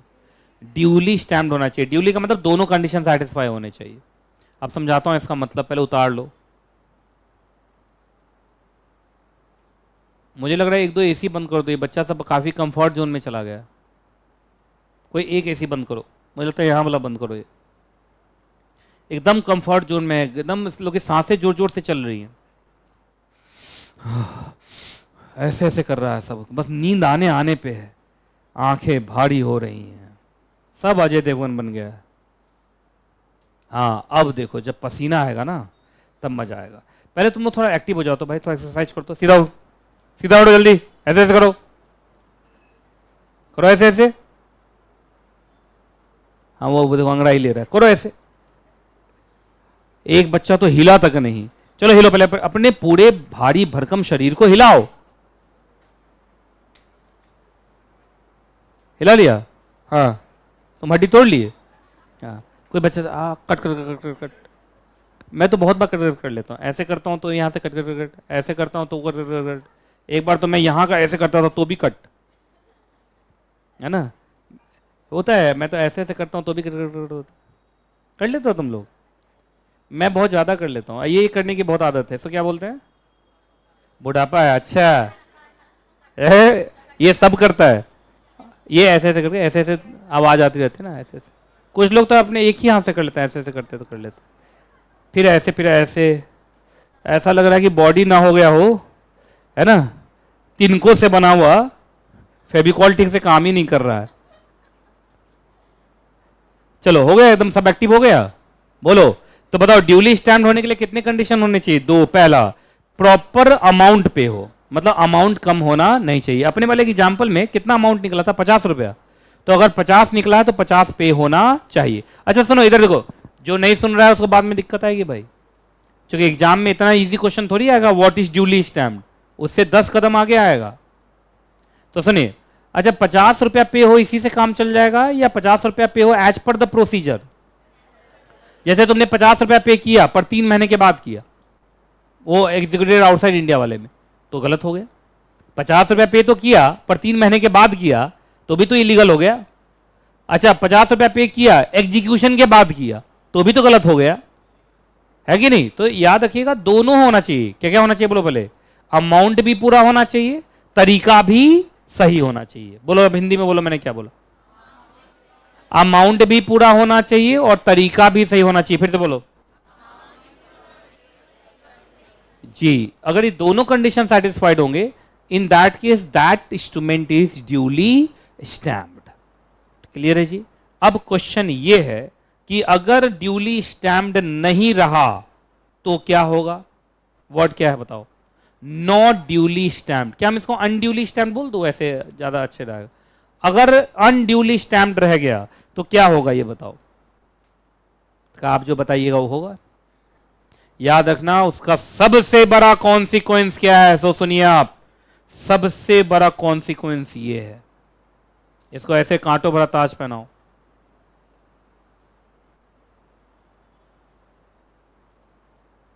अब पढ़ो ये क्या लिखा है। याद रखिएगा, जो भी इंस्ट्रूमेंट अनड्यूली स्टैम्प्ड है उसको कोर्ट ऑफ लॉ में कभी भी सबूत के तौर पे लिया जाएगा नहीं। तो बोलेगा बस इतना ही, मुझे लगा पेनल्टी लगेगा। अरे भाई, पेनल्टी लग जाता वो ज्यादा अच्छा होता, समझे? ये गहरा कॉन्सिक्वेंस है। अब मैं एग्जांपल देता हूं, सुनना अच्छे से। पहले मैं किसी ऐसे को पकड़ूं जो लगभग अजय देवगन बना हुआ है, आप सब अक्षय कुमार बन गया। अच्छा, आजकल तो अक्षय कुमार भी थोड़ा डली हो गया है, वो जो ज़्यादा अच्छा हीरो हो गया, वो लंबा सा बाल जो है ऊपर की तरफ रखता है। हाँ, कार्तिक आर्यन, उसकी एक फिल्म देख के कल आया मैं। क्या तो नाम है, गदर एक प्रेम कथा? नहीं नहीं, सत्या प्रेम की कथा। हाँ, सत्या प्रेम की कथा। हाँ, फिल्म बहुत अच्छी है लेकिन अच्छी है ना। ऐसे वो हीरोइन मुझे पसंद नहीं है, क्या तो नाम है उस हीरोइन का? हाँ, तारा आडवाणी। अच्छा, कियारा आडवाणी, लेकिन उस फिल्म में अच्छी लगी है और हीरो भी अच्छा लगा। मतलब फिल्म अच्छी है वो, अगर आप देखना चाहें तो देख सकते हैं। उसका मैसेज बहुत अच्छा है और आप ही लोग के लिए, जो आप लोग यूथ हो, आप ही लोग के लिए। हम लोग तो गार्जियन लोग हैं, है ना? तो वो फिल्म अच्छी है। तो मेरी बात को ध्यान से सुनिएगा, जो मैं समझाना चाह रहा हूँ। देखो, एक एग्जाम्पल लेता हूँ, ठीक है? इधर देखो, सबसे कोने में एक बच्चा आके बैठा है, देखो पीछे, नाम भूल गया। हाँ हाँ, आयुष, बैठो। सुनो, इधर देखिए, इधर देखिएगा आप। आयुष ने मेरे से, CS नितेश कुमार जायसवाल से, है ना, एक पीस ऑफ लैंड खरीदा, जो कितना लैंड है? 5 एकड़ लैंड है, और उसके लिए इसने मुझे 5 करोड़ रुपए का पेमेंट किया। तो ये इस बात के सबूत के लिए एक स्टैम्प पेपर पे ये सब कुछ लिखना चाहेगा। तो स्टैम्प पेपर पर लिखा सेल डीड, ठीक, सब कुछ लिखा हुआ, 5 एकड़ जमीन मैं खरीद रहा हूं, उसके लिए मैंने 5 करोड़ रुपया पेमेंट कर दिया है, मैं हूं बायर, ये है सेलर, सब कुछ हो गया। पर स्टैम्प ड्यूटी अगर 10% है, मान लो, चलो 6% ले लो, 6% निकल जाएगा। 5 करोड़ का मैं निकाल लिया, इसलिए 5 करोड़ लिखा। 5 छक 30, मुझे लगता है 30 लाख होगा शायद। देखा, कैलकुलेटर निकालना पड़ जाएगा तुम लोग को, चलता फिरता कैलकुलेटर हूं, पर क्वेश्चन भी मैं ही बनाता हूं, आंसर भी मैं ही।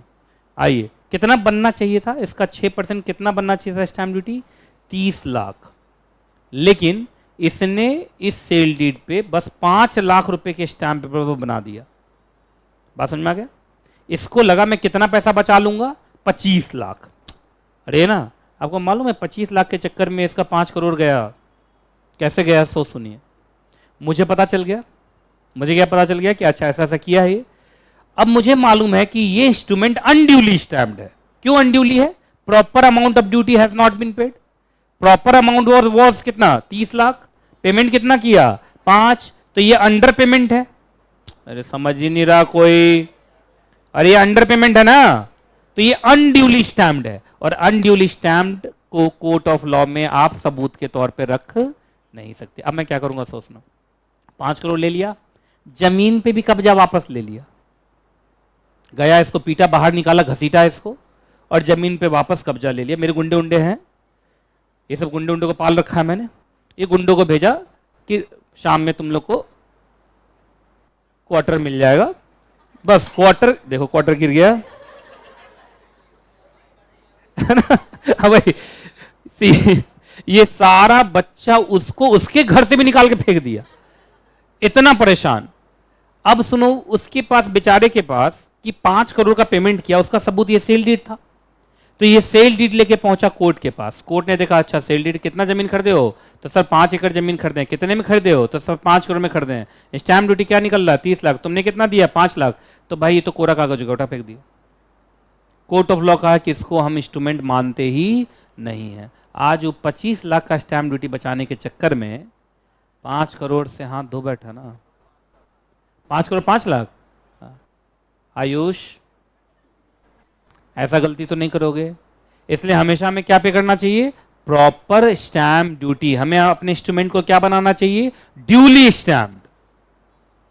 तो एक बात बताइए, इसमें पेनल्टी लग जाता हो, वो क्या बोलेगा आयुष्मान? सर पेनल्टी लेना है ले लीजिए, पर प्लीज इसको सबूत मानिए। पर बताइए, सबूत नहीं माना गया, वो तो ज्यादा गहरा है। क्या ये लाइन कहां लिखा हुआ है बताइए? सेक्शन नंबर 35 में।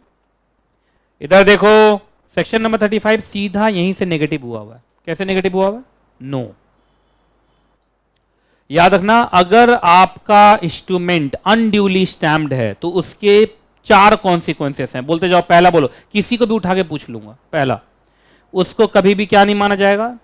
एविडेंस नहीं माना जाएगा। जो टिक नहीं लगा रहा हूं महाबेवकूफ है, महाबेवकूफ। दूसरा, आप shall not be acted upon का मतलब, अब वो माना जाएगा जैसे सेल हुआ ही नहीं। Transaction will not take place, इसका मतलब हुआ transaction will not take place. Transaction will not take place, इसका मतलब क्या हो गया? Transaction will not take place. जैसे अगर सेल है तो माना जाएगा सेल नहीं हुआ, लीज है तो लीज नहीं हुआ, एडॉप्शन है तो एडॉप्शन नहीं हुआ। समझे ना? माना जाएगा जैसे कोई ट्रांजेक्शन हुआ ही नहीं। तो 5 करोड़ में 5 करोड़ भी मेरा हो गया और जमीन भी वापस मेरा हो गया, तो बर्बाद हुआ वो, नहीं हुआ। चलो अगला। अच्छा, सबसे अजीब बात, रजिस्ट्री भी नहीं होगा। लो, क्यों नहीं होगा रजिस्ट्री? जब रजिस्ट्रार के ऑफिस में तुम लोग पढ़ाया था ना रजिस्ट्रेशन एक्ट, जब रजिस्ट्रार के ऑफिस में जाते हैं तो सबसे पहले वो क्या कैलकुलेट करता है? स्टैम्प ड्यूटी जी। और जहां देखा अरे 30 लाख निकल रहा है, लाया कितना है? सिर्फ 5 लाख, रजिस्ट्री ही नहीं करेगा। बोलेगा सर यहां तो नो नहीं लिखा हुआ। नो शुरू में लिखा हुआ भगवान, स्टेटमेंट ही नेगेटिव चल रहा है ये। लास्ट में बोलो, और याद रखिएगा कोई भी सरकारी ऑफिसर उसको क्या नहीं करेगा? ऑथेंटिकेट नहीं करेगा। किसी भी सरकारी ऑफिसर से तुम उसको क्या नहीं करा सकते? अटेस्ट नहीं करा सकते। क्या नहीं करा सकते? अटेस्ट। तो बोलो 4 कॉन्सिक्वेंसेस, बोलते चलो। सर पहला, एविडेंस के तौर पे नहीं लिया जाएगा। दूसरा, sir transaction will not take place. तीसरा, सर उसकी रजिस्ट्री नहीं होगी। चौथा, क्या? कोई भी सरकारी ऑफिसर उसको ऑथेंटिकेट नहीं करेगा। 4 बोलो तुम अब।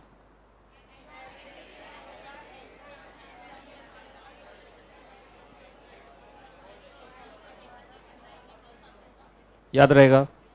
चलिए, अच्छा एक बात बताइए, एक होता अनड्यूली स्टैम्प्ड। अनड्यूली का तो मतलब दोनों ही चीज में गड़बड़ी कर दिए तुम। क्या कर दिए? एक तो तुम प्रोसीजर नहीं माने, और क्या कर दिए? अंडर पेमेंट कर दिए, या नॉन पेमेंट, पेमेंट ही नहीं किया। तो अनड्यूली तो ज्यादा खराब है। लेकिन अगर ये है तो इनसफिशिएंटली स्टैम्प्ड, मतलब इसमें सिर्फ अंडर पेमेंट हुआ। लिखो यहां पे, इसमें क्या हुआ? सिर्फ अंडर पेमेंट। तो याद है ना, अंडर पेमेंट को तो आप ड्यूली बना लोगे। बताओ कैसे ड्यूली बनाओगे? जितना सुनो, 30 लाख रुपया बन रहा था, दिए कितना थे? 5 लाख। 25 लाख दे दें, ऊपर से पेनल्टी भर दें, तो क्या वो ड्यूली स्टैम्प बन जाएगा? देखो साहब तो लिखा कि वो कोई इनवैलिड डॉक्यूमेंट नहीं है, आप उसको एविडेंस के तौर पे यूज कर सकते हैं on payment of what? Penalty. तो सिर्फ पेनल्टी लेगा या पैसा भी लेगा? 25 लाख। अरे पैसा भी लेगा ना यार। क्यों? बेटिकट पकड़े जाते हो ट्रेन में तो सिर्फ पेनल्टी लेता है या टिकट भी बनाता है? पहले वो टिकट बनाएगा प्लस पेनल्टी जोड़ता है। तो ऐसे ही पहले तुमसे 25 लाख रुपया ले लेगा, 25 लाख बना के उसको क्या बना दिया? 30 प्रॉपर हो गया, प्लस पेनल्टी लेगा कि तुमने ऐसी गलती क्यों की थी। तो अगर इनसफिशिएंटली है तो कोई बात नहीं, सफिशिएंट बन सकता है on payment of what? Payment of duty plus penalty. Clear है कि नहीं क्लियर है? और जब वो सफिशिएंट बन जाएगा तो एविडेंस के तौर पे वो यूज हो सकेगा। लेकिन प्रोसीजर भी गलत होता तो नहीं, तो गया, तो प्योरली अनड्यूली है। क्या है? अनड्यूली। अनड्यूली वर्ड थोड़ा ज्यादा खराब। अनड्यूली तब होता है जब दोनों चीज में गड़बड़ी कर दो। बोलो क्या? पेमेंट भी कम और प्रोसीजर भी फॉलो नहीं किया। इसमें क्या, पेमेंट कम हुआ है पर प्रोसीजर फॉलो हुआ है। चलो एग्जाम में याद रखिएगा, ये लोग जनरल रूल नहीं पूछते हैं, एक्सेप्शन पूछते हैं। और एक्सेप्शन ये है, एक्सेप्शन टू सेक्शन 35 लिखा भी हुआ उसमें, मिला? कहां लिखा है एक्सेप्शन टू 35? अच्छा, सेक्शन 35 क्या कहता है कि हम एविडेंस के तौर पे यूज नहीं होने देंगे, ना हम उसको एक्टेड अपॉन होने देंगे, ना हम उसकी रजिस्ट्री होने देंगे, ना किसी सरकारी ऑफिसर से अटेस्ट होने देंगे। अरे ये बोलता है सेक्शन 35, तो सुनो अब ये पढ़ो तुम।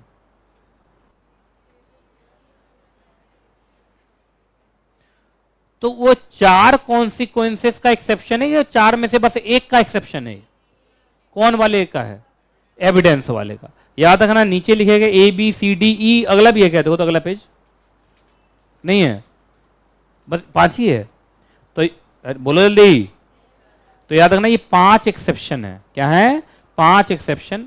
याद रखना इस 5 एक्सेप्शन में अगर वो अनड्यूली स्टैम्प्ड भी है फिर भी उसको एविडेंस ले लिया जाएगा। तो एक्सेप्शन नहीं हो गया ये सुपर एक्सेप्शन हो गया। तो इसको 5 स्टार रेटिंग देना। एग्जाम में, मेरे एग्जाम में यही क्वेश्चन आया था जब मैं CS कर रहा था। तो मतलब वो ऐसे नहीं पूछेंगे, सुनो, what are the consequences of unduly stamped, ना ना ना ना, वो ऐसे पूछेंगे, ऐसे अनड्यूली स्टैम्प्ड। क्या? अनड्यूली स्टैम्प्ड या unstamped instrument can be admitted in evidence. Comment नहीं समझे? फिर से क्वेश्चन बोल रहा हूं। Unstamped, unduly stamped instrument can be admitted in evidence. Comment. तो आपको दोनों लिखना था कि सर जनरल रूल तो ये है कि एविडेंस के तौर पे लिया नहीं जाएगा, लेकिन सर 5 सिचुएशन ऐसे हैं जहां अनस्टैम्प्ड वाला को भी एविडेंस के तौर पे ले लिया जा सकता है। तो सिर्फ जनरल रूल बोलोगे कि एक्सेप्शन भी बोलोगे? तो जनरल रूल के 4 पॉइंट, एक्सेप्शन के 5 पॉइंट। तुम्हें कितना लिखना पड़ेगा एग्जाम में? 9 पॉइंट। नहीं समझ में आया? क्लियर है? चलो आ जाओ भाई। अब पहला तो पॉइंट ये है कि आप पेनल्टी भर दो। अब पेनल्टी कितना कितना लिखा हुआ कुछ देर में पढ़ाने वाला हूं, ठीक है? यहां आप छोड़ दीजिए, मैं कुछ देर में पढ़ाने वाला हूं पेनल्टी कितना होता है। अच्छा अगर पेनल्टी भरवा ले वो तो अच्छा पेनल्टी सिर्फ लेगा या पहले उसको पूरा सफिशिएंट बनाएगा? वही 25 लाख रुपया 30 लाख का था, हमने कितना भरा था? 5 लाख। 25 लाख रुपया बचता था, 25 ले लेगा प्लस पेनल्टी ले लेगा। अब पेनल्टी कितना होता है मैं कुछ देर में फॉर्मूला बताऊंगा तुम्हें। अच्छा पेनल्टी अगर हो गया तो एविडेंस के तौर पे ले लिया जाएगा। अच्छा कुछ लोगों, तुम लोगों को क्यों ऐसा लग रहा है कि sir not acted upon, not registered, not authenticated, उसका एक्सेप्शन नहीं बनाया लेकिन एविडेंस वाले का बना दिया? क्योंकि सबसे खूंखार कॉन्सिक्वेंस भी वही था।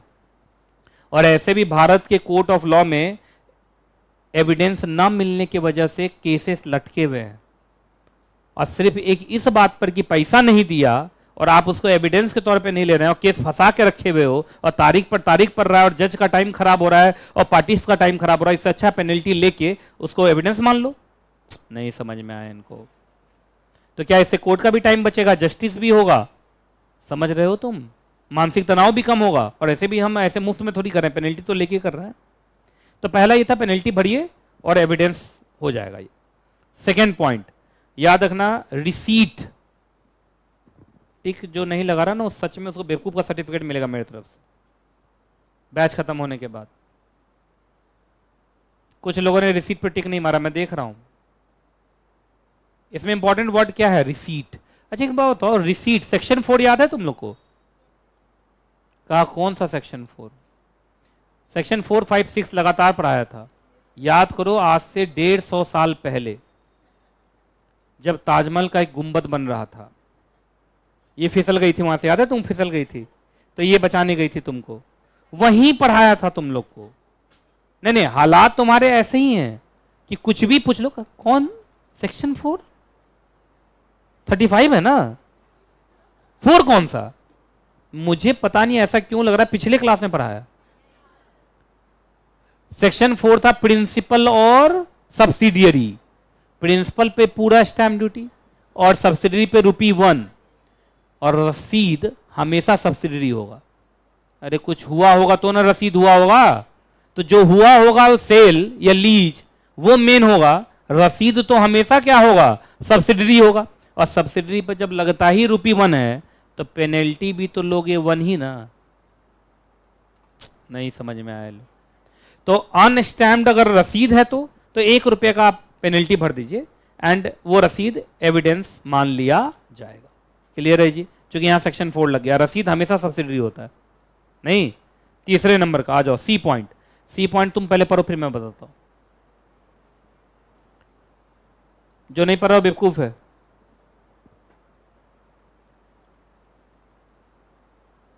ऑनलाइन वाले बच्चे तुम लोग कुछ नहीं बोल रहे हो, बस अब लास्ट के कुछ घंटे बचे हुए हैं, सॉरी मिनट बचे हुए हैं, सॉरी 60 मिनट। जल्दी जल्दी जल्दी करो, खत्म हो जाएगा, ज्यादा टाइम नहीं है, जल्दी स्पीड में प्लीज। पढ़ लिया? अच्छा तुम लोग बचपन में कितने बच्चे हैं इंडियन कॉन्ट्रैक्ट एक्ट पढ़ा हुआ? इंडियन कॉन्ट्रैक्ट एक्ट बचपन में पढ़ा हुआ है? पढ़ा हुआ है? अच्छा, बाकी लोग?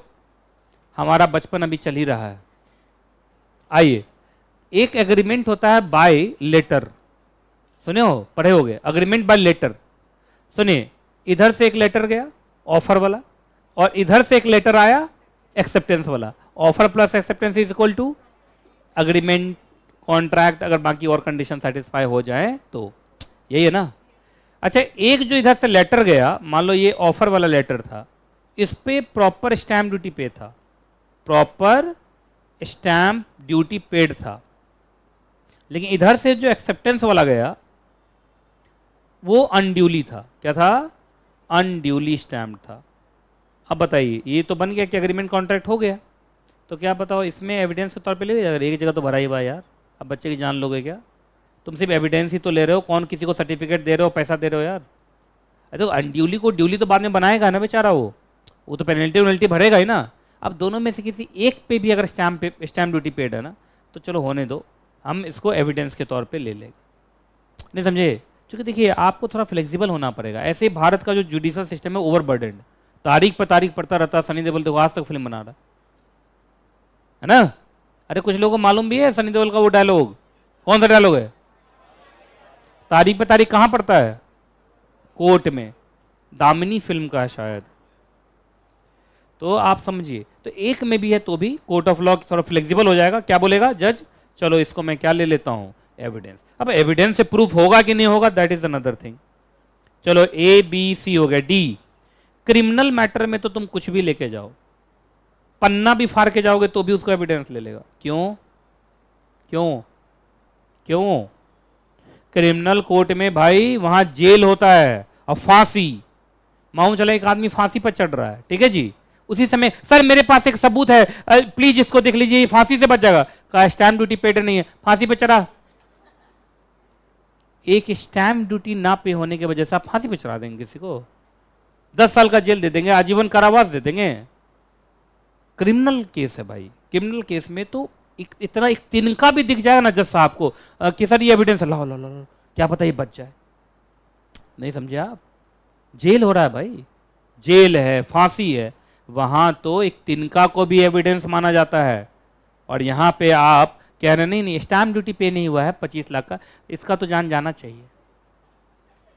ये अजीब बात नहीं है? तो क्या क्रिमिनल कोर्ट में ये सब चीज चेक वेक होता है क्या? ये स्टैम्प ड्यूटी चेक वेक होता है क्या? वो चेक वेक देखो चेक तो करता है, अब बोलता है कि स्टैम्प ड्यूटी भर दो, लेकिन ये कि स्टैम्प ड्यूटी तुम नहीं भी भरोगे तो इसका मतलब ये नहीं है कि आपको वो एविडेंस मानेगा नहीं। एविडेंस तो ले लेगा, एविडेंस तो ले लेगा। चलिए लास्ट में, जानते ही हो, गवर्नमेंट अगर पार्टी इन्वॉल्व है तो, मतलब गवर्नमेंट ही पार्टी है तो, अरे गवर्नमेंट ही पार्टी तो स्टैम्प ड्यूटी लगता कहां है भाई? तो गवर्नमेंट अगर पार्टी है किसी कॉन्ट्रैक्ट में तो स्टैम्प ड्यूटी नहीं भी है तो भी काम चल जाएगा, क्योंकि गवर्नमेंट खुद ही पार्टी है। तो 5 एक्सेप्शन बताओ। सर पेनल्टी भर के कर लूंगा सर। दूसरा, सर रिसीट है 1 रुपए का, पेनल्टी भर दूंगा सर। तीसरा, सर 2 लेटर के थ्रू एग्रीमेंट हुआ था, एक लेटर में भी अगर स्टैम्प ड्यूटी पेड है तो भी हम उसका एविडेंस ले लेंगे सर। चौथा, क्रिमिनल मैटर, क्रिमिनल कोर्ट में तो कुछ भी चलता है सर। नंबर 5, कुछ भी चलता है ये एग्जाम में मत लिखना। नंबर 5, अगर गवर्नमेंट पार्टी है तो बोलो, तो याद रखिएगा, चलेगा। चलो भाई अब लास्ट पे आ रहे हैं, आ जाओ। एक और भी है, 5 एक्सेप्शन थे ना, A B C D E, तुम इसको बना लो एफ। केस का नाम बोलो, ठीक है, गुनीराम वर्सेस कोदर। अब मेरी बात को जरा ध्यान से सुनिए जो मैं बोल रहा हूं। अच्छा एक बात बताओ, एक केस चला और एक केस का फर्स्ट ट्रायल हुआ। क्या हुआ?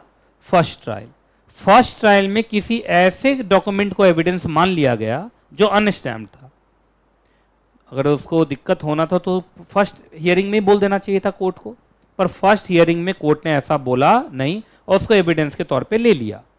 फिर दूसरा हियरिंग हुआ, तीसरा हियरिंग हुआ।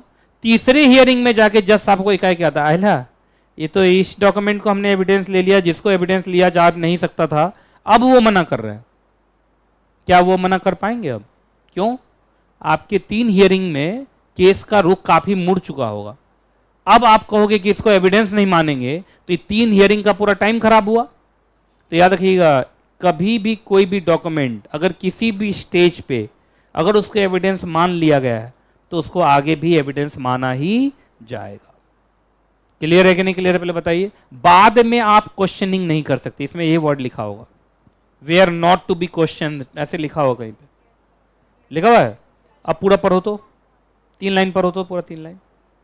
जो नहीं पढ़ रहा हो बेवकूफ है।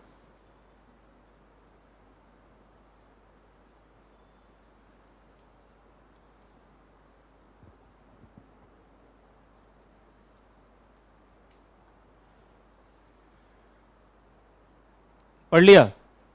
कहाँ लिखा हुआ है कि किसी एक देखो लिखा ना, किसी एक स्टेज पे उठा लिया तो अगले स्टेज पे आप उसको रोक नहीं सकते। चलिए लास्ट में बोलो कौन है अब? अगला अगला हेडिंग। चलो इसमें तुम्हें मैं पढ़ा देता हूं, पेनल्टी प्रोसीजर। प्रोसीजर या कैलकुलेशन भी लिख देना, पेनल्टी कैलकुलेशन, पेनल्टी प्रोसीजर। अभी बोला था ना मुझे पढ़ाना है, चिंता मत करना, इसके ऊपर एक चार्ट है, तुमको तुरंत समझ में आ जाएगा। बस तुम एक काम करो, इसको पढ़ जाओ।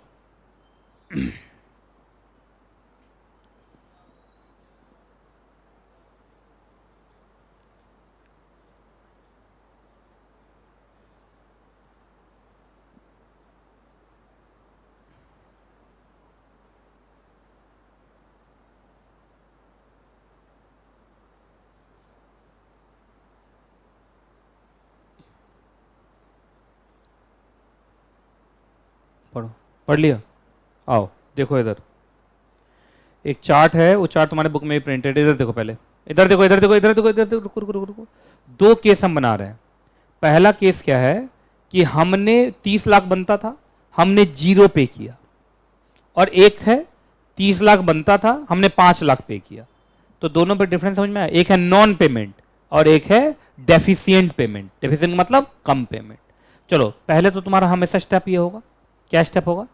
Make proper. मेक प्रॉपर का मतलब अगर नॉन पेमेंट है तो पहले पूरा 30 लाख दे, और अगर डेफिशिएंट है तो 25 लाख दे।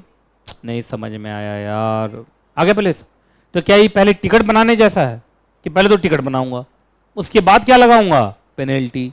तो आओ मेक प्रॉपर कैसे करोगे? अगर नॉन पेमेंट है तो फुल पेमेंट करो, 30 लाख का 30 लाख। अगर डेफिशिएंट वाला केस है, पार्शियल वाला है, तो बैलेंस करो। पहले पहला स्टेप हमेशा ये होगा, तो ये तो आपको करना पड़ेगा। प्लस अब बात आती है, इधर देखिए, हाँ जी, अब लगेगा पेनल्टी। पेनल्टी कितना? सो देखो, पेनल्टी है ₹5 और 10 गुना किसका? अगर नॉन पेमेंट वाला केस है तो फुल का, और अगर पार्शियल पेमेंट वाला है तो डेफिशिएंट का, है ना, विच एवर इज हायर। तक है यार, एक बात, एक अच्छी बात है, तक है, इन्हें कितना लगेगा ही। एग्जाम्पल ले रहा हूं, नॉन पेमेंट था, तुम कितना जमा किए थे पूरा? अगर पार्शियल पेमेंट था तो 5 लाख दे चुके थे, कितना दिए थे? इतना तो देना पड़ेगा आपको। प्लस पेनल्टी 5 रुपया, और ये अगर in case of non payment 30 lakh का कितना गुना? 10 गुना, कितना हो गया?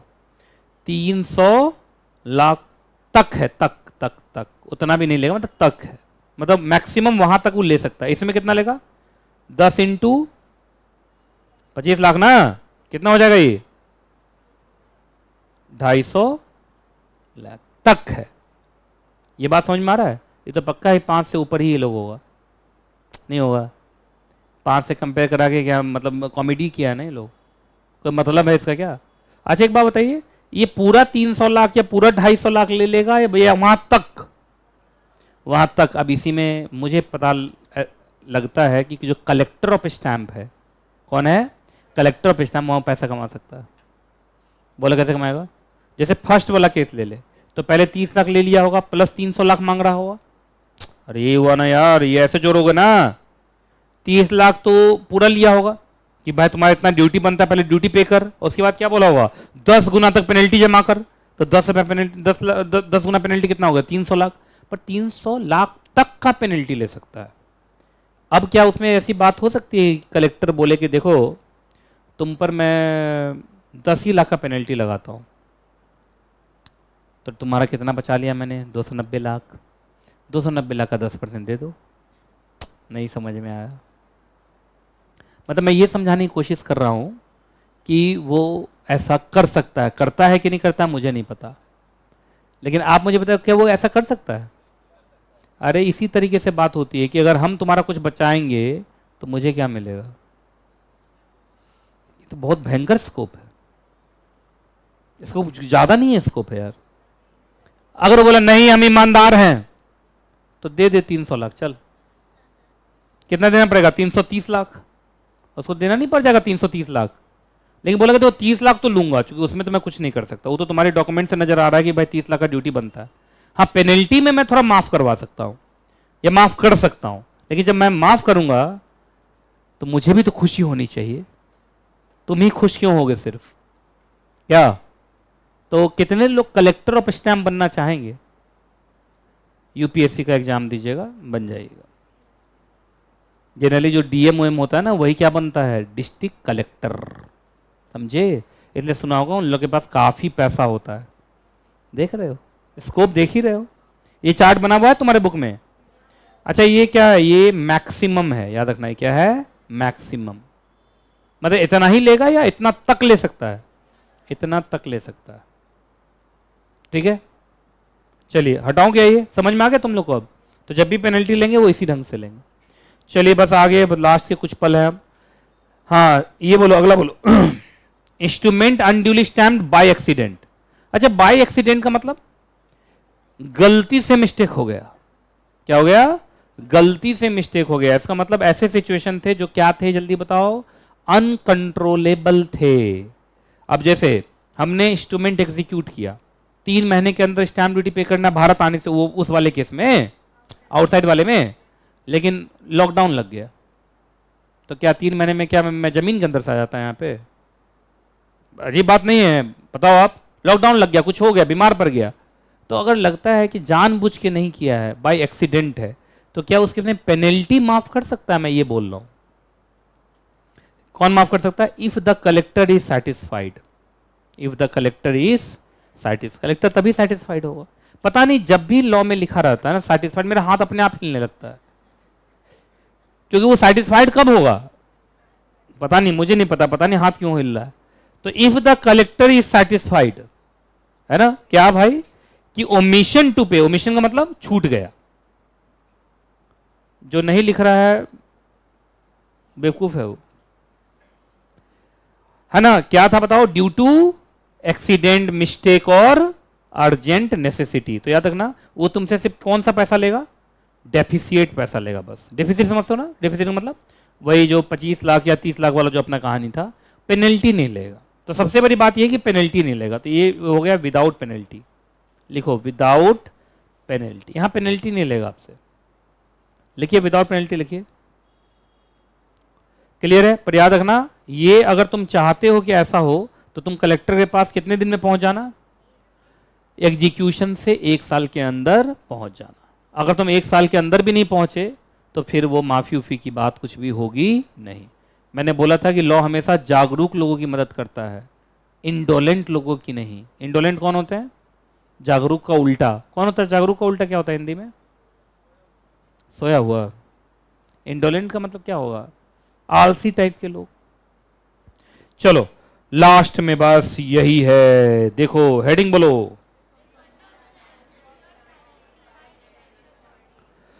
अच्छा एक बात बताइए, कभी उसको लगता है कि पेनल्टी ज्यादा ले लिया वो, या बनता ही नहीं था पेमेंट फिर भी हो गया, तो क्या वो रिफंड कर सकता? फॉर एग्जांपल सुनिए, इधर देखिए आप, जैसे इधर देखो, ये बच्ची सेल डीड बनाई, सेल डीड पे 5 लाख रुपए का स्टैम्प पेपर खरीद के लाई, लेकिन बाद में जब सेल डीड का रजिस्ट्री कराने गई तो बिल्डिंग में खामियां निकल गई और रजिस्ट्री नहीं हो पाया, तो रजिस्ट्री तो हुआ नहीं, तो ये 5 लाख का स्टैम्प पेपर कैंसिल करवाना चाहेगी। तो मैं ये पूछ रहा हूँ कि इसको रिफंड मिल जाएगा? याद रखिएगा रिफंड आराम से मिल जाता है, इसमें कोई दिक्कत वाली बात नहीं है। रिफंड कौन कौन से सिचुएशन में मिलता है? पहला, स्पॉइल्ड स्टैम्प। स्पॉइल्ड स्टैम्प का मतलब स्टैम्प पेपर हम खरीद के लाए अब मालूम चला ला के रखे हुए थे, बिल्ली आई उस पर बैठ के कार्यक्रम करके चली गई। अब कैसे कोई इंस्ट्रूमेंट लिखोगे, तो बिल्ली लिख दी। कलर ही बदल गया बेचारा स्टैम्प पेपर का। ज्यादा फील मत करो, सुनो और छोड़ो। स्पॉइल्ड का मतलब वो बर्बाद हो गया। या मालूम चला इस बच्ची को मैंने बोला जाओ स्टैम्प पेपर खरीद के ले आओ, लेके आ रही थी, साइकिल सहित गड्ढे में गिर गई।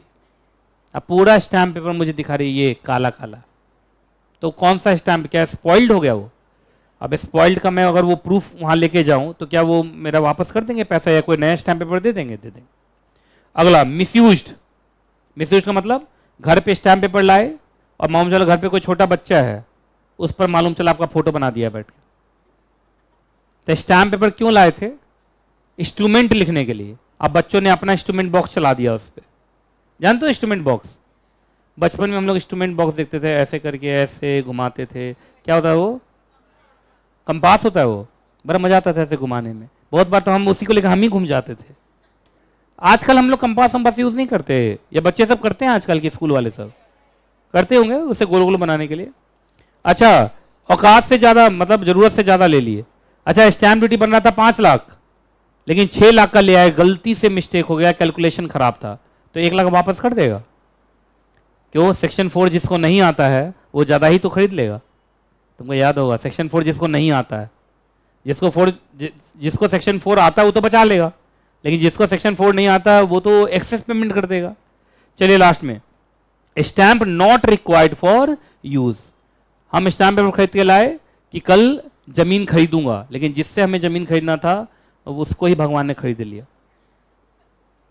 बिना पैसे का। तो आप बताओ उसकी जरूरत है क्या?